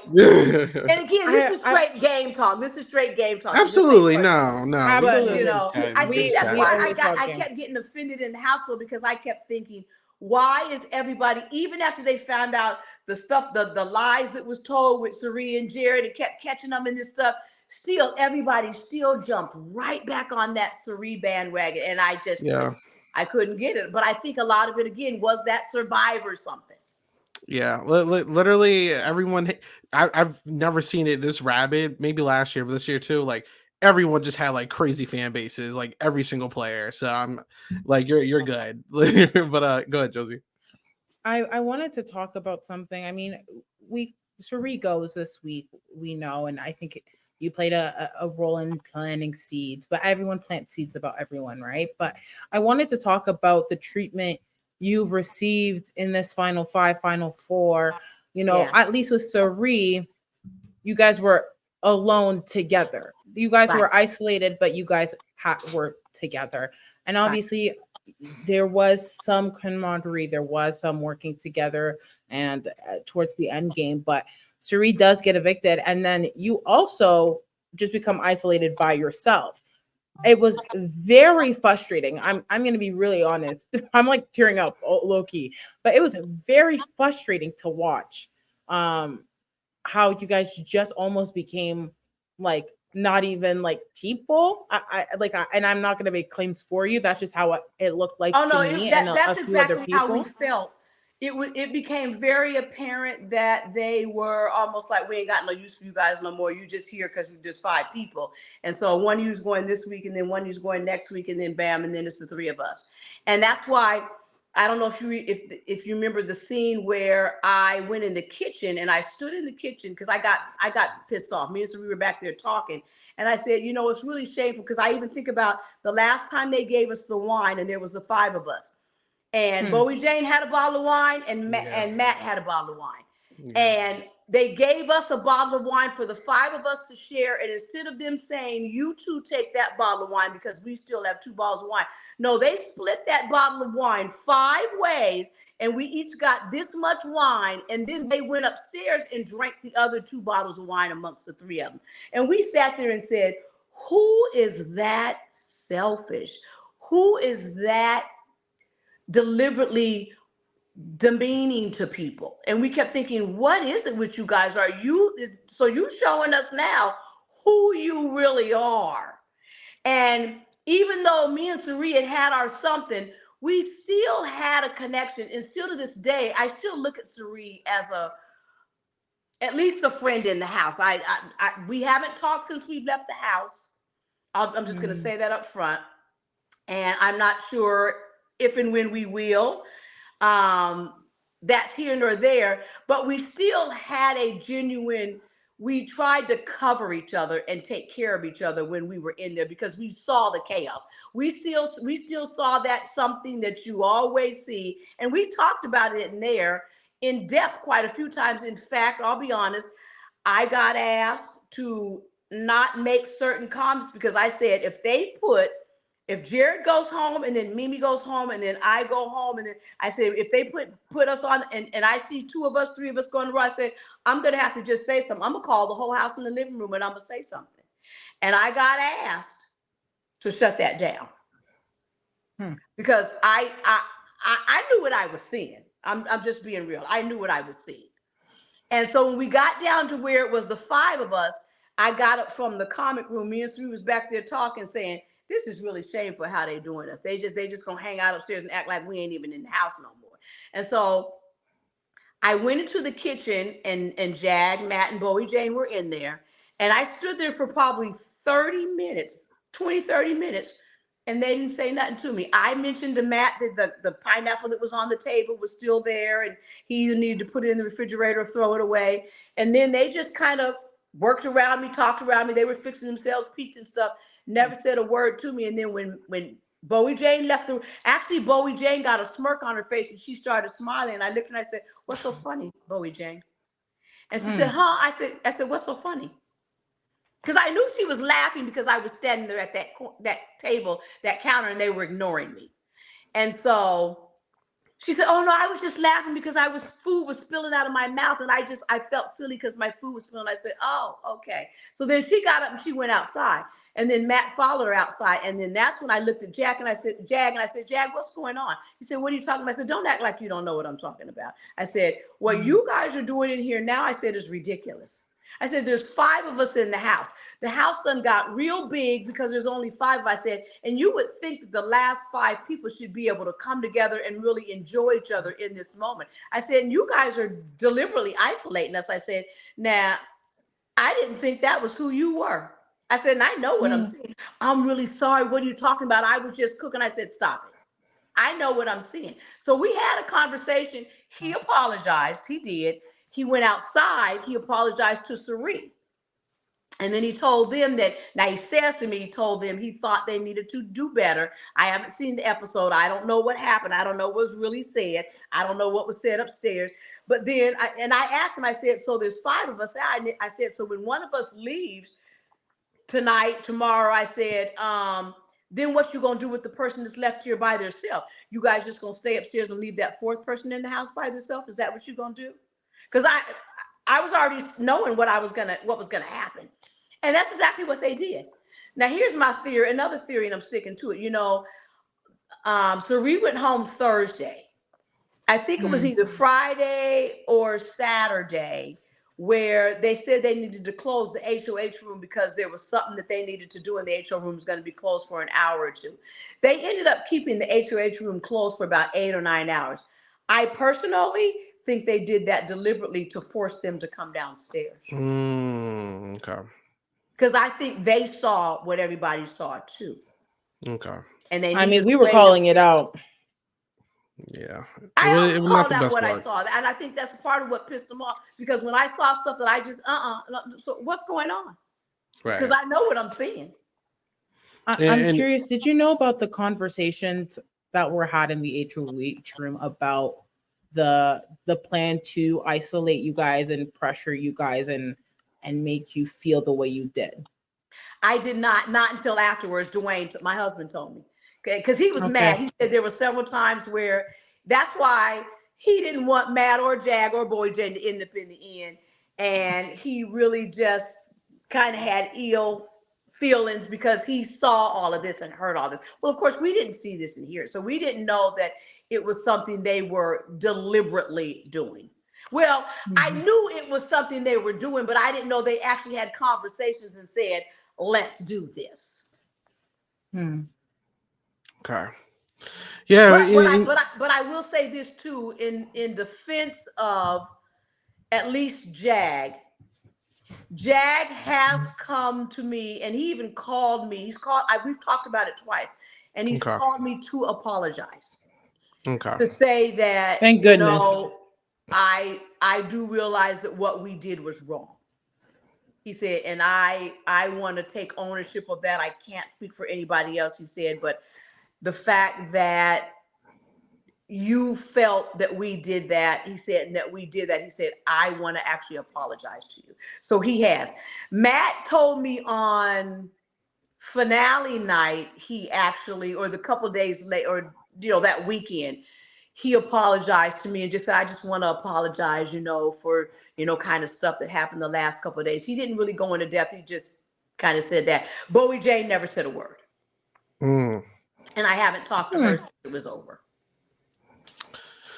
Well, Protect your peace, queen. Protect your peace. Because it was like, it was already tough when it was just like you and Suri, but like especially when Suri's gone and it's just you, I can only just think the mental gymnastics, you know. So like I- I'm I I, remember one day I sat when they made that table smaller, and I sat at that table the entire day.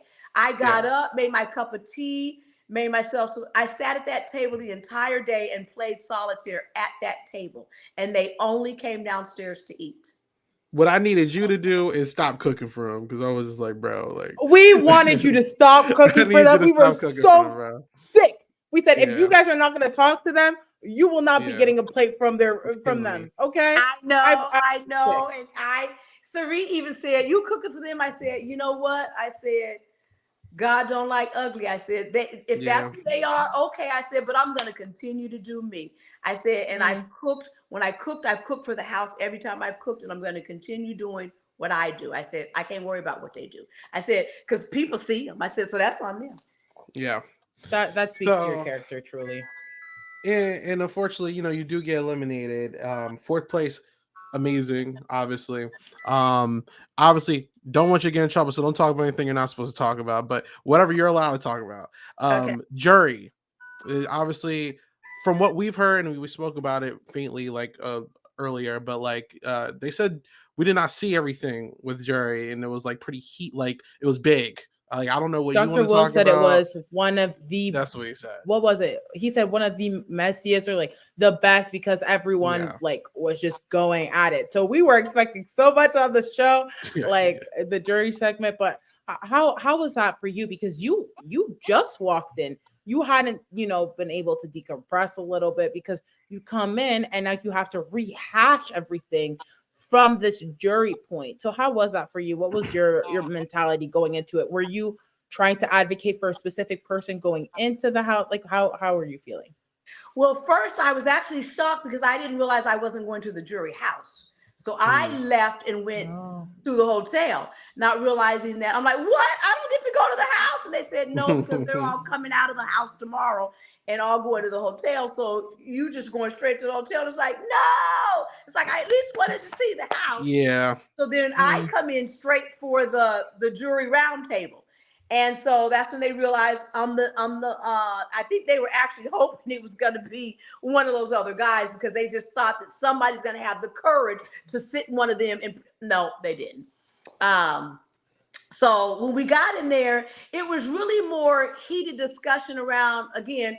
I finally got tired of that something with Cameron to say, stop it. I'm sick of you acting like I became your enemy and I'm the one that did you so wrong. And I said, a lot of what happened, Cameron, is you lost trust in the very beginning when you left Riley and them side, came to our side. From that point on, people never trusted you, and you never really figured out how to build friendships in the house. You thought it was all about winning competitions, and it's more about relationship. I said, and so you again, you've attacked me and been mad at me from the very beginning. That's okay because I ain't particularly cared for you either because of all of that. I said, but again, one thing I can say about me versus everybody else, I said, I always continued to talk to you. I said, even when you weren't in power. I said, when you were in the HOH, I didn't go running up to your room and trying to sniff you. I said, I went up there to hold the one conversation we had to have, and that was really the only time I went up in your HOH. I said, when you weren't in HOH, I would still sit in the kitchen, talk to you in the living room, outside. I said, and everybody else. That's when they act like you was a pariah, but you still act like I was your number one enemy. I said, leave all of Mm. that over there. I'm tired of that. Shut that Mm. down. Then they Mhm. talked about, so Reed tried to say, I don't know what it is. Excuse me, with you and everybody else, you guys just started drinking the Jag juice. And I said, I didn't drink Jag juice. I said, Jag didn't have me snow blowed. I said, I knew the game Jag was playing. I said, but I also realized in the end, again, you were closer to Matt. So my only in was through Jag. I said, Mm. at some point, it becomes self survival. I said, and even though I wanted to trust you. You continuously gave me reason to think, Cerie's at it again. I said, the smackdown. I said, when the three of you are now targeting me first, and I realized that I was the one that everybody decided had to go out first and couldn't win HOH. Well, if I'm in a final two with you, why are you doing that? Mm. So when all them America's favorite, whatever, they needed to think about all the stuff they saw her do that, I kept trying to come back in and I kept trying to trust. But every time I tried it, I got something just said, my gut always said, Felicia, it's happening again. And so, but I still never lost respect for Sari as a person and still for that sisterhood that we had in the house. And we kept that, and I appreciate that. Because even the day that she went home, and we didn't know who was going home, I kind of knew I was staying, but you still never knew. Because I wasn't sure if it was going to be a split vote. And if it had been a split vote, Matt was going to keep Sari. Mm. And that's why I had to work so hard to convince Jag to convince Bowie Jane. Because I knew that Jag was going to keep me. I felt Jag was going to vote to keep me, but I wasn't sure what Bowie Jane would do. But I knew all I had to do was convince Jag to convince Bowie Jane. Because if it was a 2-0, I was staying. That was why I did what I did. Because if the tables was turned, Sari was going to, heck, she was okay with me going and her staying. So at some point, you have to think about yourself. That was my strategy, because we were disappointed that both of us landed on the block. We were thinking that for sure they'd put Bowie Jane on the block. They still never touched Bowie Jane. And that was a shock to both me and Sari. It's like, what are you guys doing? Right. So, the jury, we got into a lot of those conversations. Sari tried to say that she had my back through the whole game, and I was the one that was always sabotaging her. And even Corey had to say, okay, now, Sari, let's just kind of really be honest. He said, are you saying that you never sabotaged Felicia, never threw Felicia under the bus, never told a lie on Felicia? She's like, I didn't. He said, now, Sari, I'm going to ask you that again. He said, so you're actually going to sit there and say, and then she stopped talking. And I'm like, you did. I said, let's not even do that. I said, because you did it and I did it. And I actually, when we were standing in the comic room the night before she got evicted, I told her, I said, Sari, here's what I want you to know. I said, I've done some things wrong in this game. I said, and then I said, no, I'm not even going to say probably. I said, I threw you under the bus and I shouldn't have. And I want to apologize to you right now for that. And she said, and I need to go ahead and say that I threw you under the bus too, because I did. And we hugged it out, and I told her that I love her. I mean, she had told me she was going to come to my house for Thanksgiving. I really genuinely believed all of this. And then I could tell them when we went to that jury roundtable that she was salty. And I was trying to figure out, what just happened? From the time she left the house and we hugged each other, told each other that we loved each other. And at the jury roundtable, I could tell she was salty. When we got in the back room off camera, she didn't talk to me. And then she said a little bit finale night. But I found out that she just said a whole lot of stuff and she was lying and she never liked me and blah, blah, blah. And so that's why I say we haven't talked, and I don't know if we will, but I'm not going to chase her because I always genuinely liked Sari. I hope y'all do talk at some point. I can say that with a genuine heart. I did. And so I never realized that she was doing a lot of the disparaging. Her and Jared were doing a lot of the disparaging conversations. Now, I got to say, though, Jared came to me and gave me a hug 2 or 3 times and apologized for stuff that he said after the fact. And so he realized by then, I think, too, because when Dwayne and Jair were there, they realized they had seen what was going on. And so then I think that's probably more of a reason why people felt compelled to apologize, because they knew, them too, if they hadn't already told me, was going to tell me what was really said and done behind the scenes that I didn't. Okay. Yeah. Well, I'm curious, did you after the jury roundtable, who did your votes remain the same until finale night, or did finale night change your vote? Because I feel like finale night changed my vote. I went in honestly believing I was going to vote for Jag, because I did believe Jag had played the better game. And I knew it was going to be all based on, now Bowie Jane, I was not voting for Bowie Jane, period. I'm just going to say it, period. I wasn't. I was voting for Matt or Jag, and it was really going to be based on how they told the truth that night. That's what meant something to me. I wanted to see who was going to own their game that night, and based on how they responded to the questions.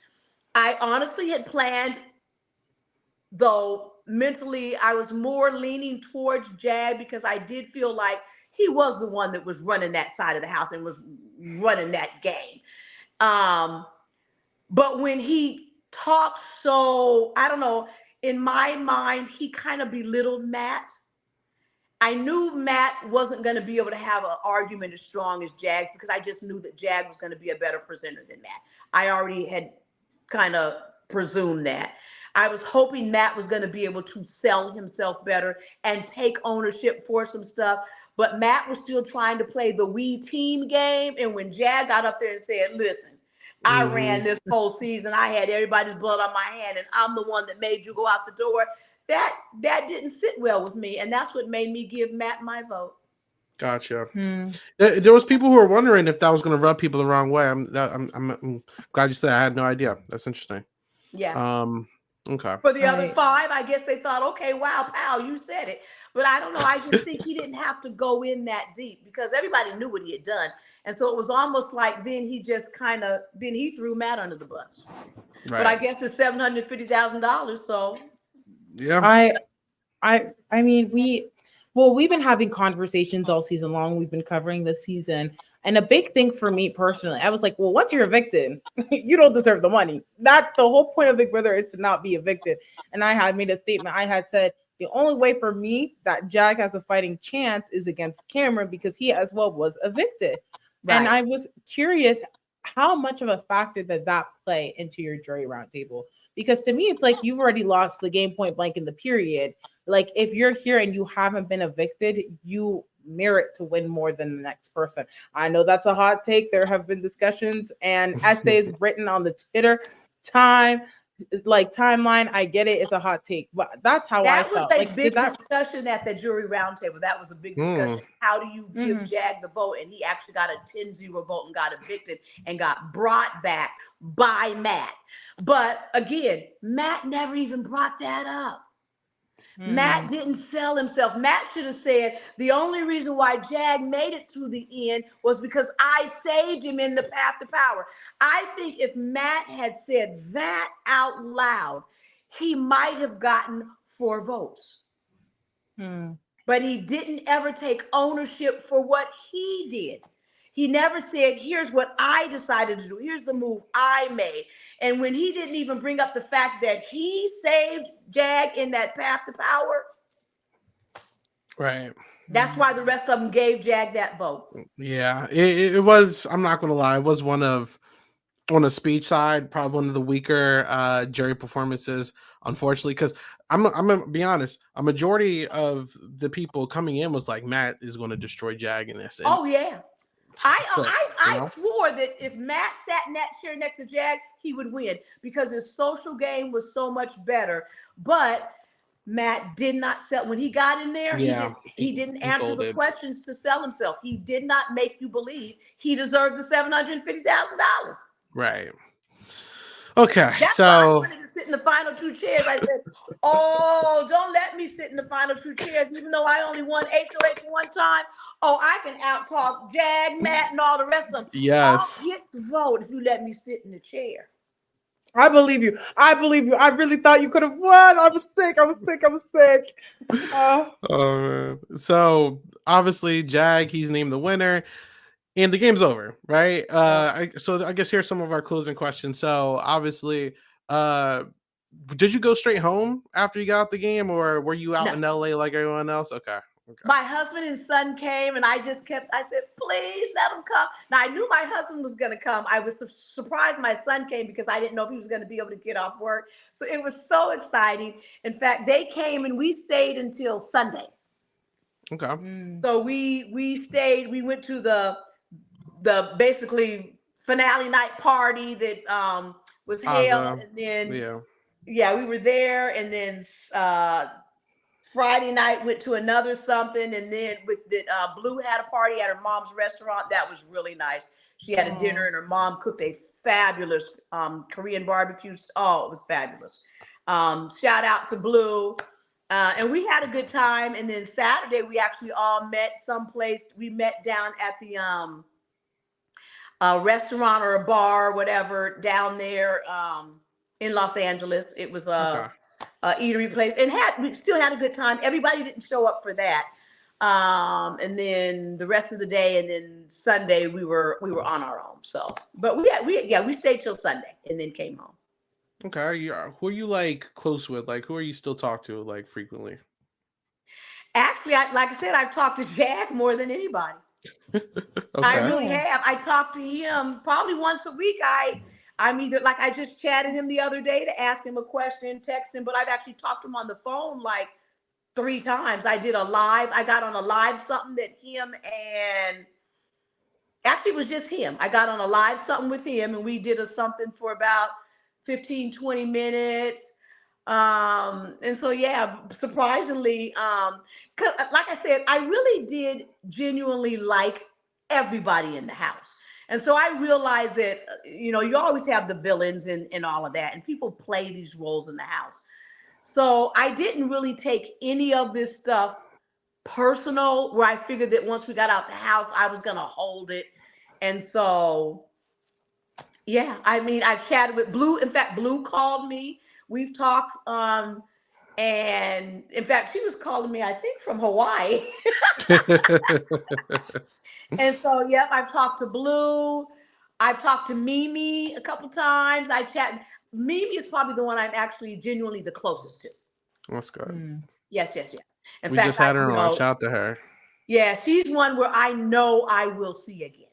Good. Mm. Has anyone from like previous seasons or anything that you like really wanted to meet? You meet anybody that you like? Actually, Taylor and we met almost all of the cookout. All Yeah. of them were at the party.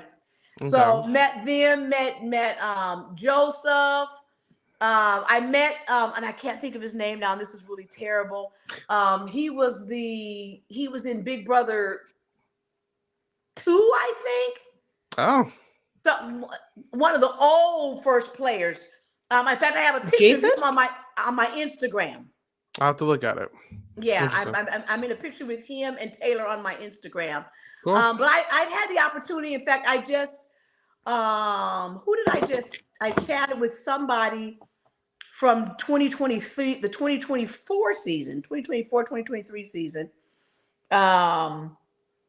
So yeah, I've reached out, or several of them have, like between Instagram and DMs Yeah. and stuff, they've sent a message and I've sent a reply back, and so it's kind of a cool something. It really is, and Cool. I am actually proud and excited to be a part of this BB family, because when you think about it in the big scheme of things, only 300 and something people have ever walked through that door. Yeah. And that's over 23 years. That's a lot. That's a huge something. And so I take pride in that. And I'm the oldest female to ever, walk through the door. One person older, I think it was a gentleman. I think he was in his 70s, retired Air Force. Jerry. Jerry from season 10. And so I feel to have made it to the final four, I'm okay. I'm happy with my performance. Well, look, Felicia, I think that you carried yourself amazingly. You represent you and your family amazing. You just did a phenomenal job. You were one of the bright lights in the season. And we are so thankful that you even just did this deep dive with us. Like, you're our first ever deep dive. I know we didn't come in here planning that. And when I was like, how long you got? You're like, look, I got all day. So thank you so much for even like gracing us with this. This is so awesome. And like, we're so appreciative. I just have one more question. Felicia, what do you have against the microphones? Let's talk about it. You ran through those mic packs. My God. I was actually worried they were going to take stipend money from me for the microphone. The first one was like, okay, I literally wasn't, I'm not used to wearing a mic. So the first one, okay. The second one is like, oh, Jesus, this is going to be a problem. Now, by the third one, it was like, now I'm embarrassed thinking, oh, Lord, they're going to be saying, girl, you got to go. And then when I fell in the hot tub, that was, I'm going to put my toe in and I fall in with the microphone in my hand. And they kept saying, "Where's the microphone?" I said, "It's in the bottom of the hot tub." "No, it isn't." We looked at it. I said, "Yes, it is," because it was in my hand when I fell in and it wasn't in my hand when I got out. That microphone is in the bottom of that hot tub. When you fell in that pool, I was like, no. Oh my God. And see, this is where I say Heisem. Heisem, I said, we're sitting there laughing. I said, "Well, maybe nobody saw it." And he's like, "Oh no, Felicia." He said, "You're just on national TV and all of America saw you fall in that hot tub." And then one more time after that, I dropped it again and I just said, "Jesus, this is crazy." But I It got didn't make the yeah, episode. It was the one where I you were started making the putting on bed. I started putting on the back of my, and then I started just clipping it to my bra. I said, "I got to find a way to stop dropping this mic." Well, Felicia, thank you so much. You were an absolute delight tonight. What's up next? What you got coming up? You got anything you're working on? Well, I'm getting with I'm trying to brand MamaFe, the name. Trying to figure out how I want that to look. I do want to actually, like I said, start doing podcasts and just Hmm. talking to people and you know staying in touch with the Big Brother and now become somebody who podcasts with the cast of Big Brother and stuff like that. But just speaking to people in general and just being a affirming, motivational, somebody who just kind of just talks about life. Young people, encouraging young people to chase their dreams, encouraging middle-aged and older people to chase their dreams. You're only as old as you feel, and you're only as limited as the box you put yourself in. And I Right. just want people to learn to live life. You only get one Awesome. life. This is what I say to people. You get one life. You're the author of the script of your life story. What is your story going to be? Amazing way to close this out. For anyone who wants to follow Felicia on any of her socials, I'm going to link her Twitter and Instagram at the end of this. And And my yeah, TikTok. and your TikTok. Listen, I'll get that up there too. But Felicia, and obviously, like I said, it's 3 hours. But whenever this is all done processing, make sure you look back at this because this chat has been active this entire time. You got a lot of love in the chat from people. So you can always go back and look at that. But hopefully we see you again in the future. Hopefully you can come back on the Silent Podcast.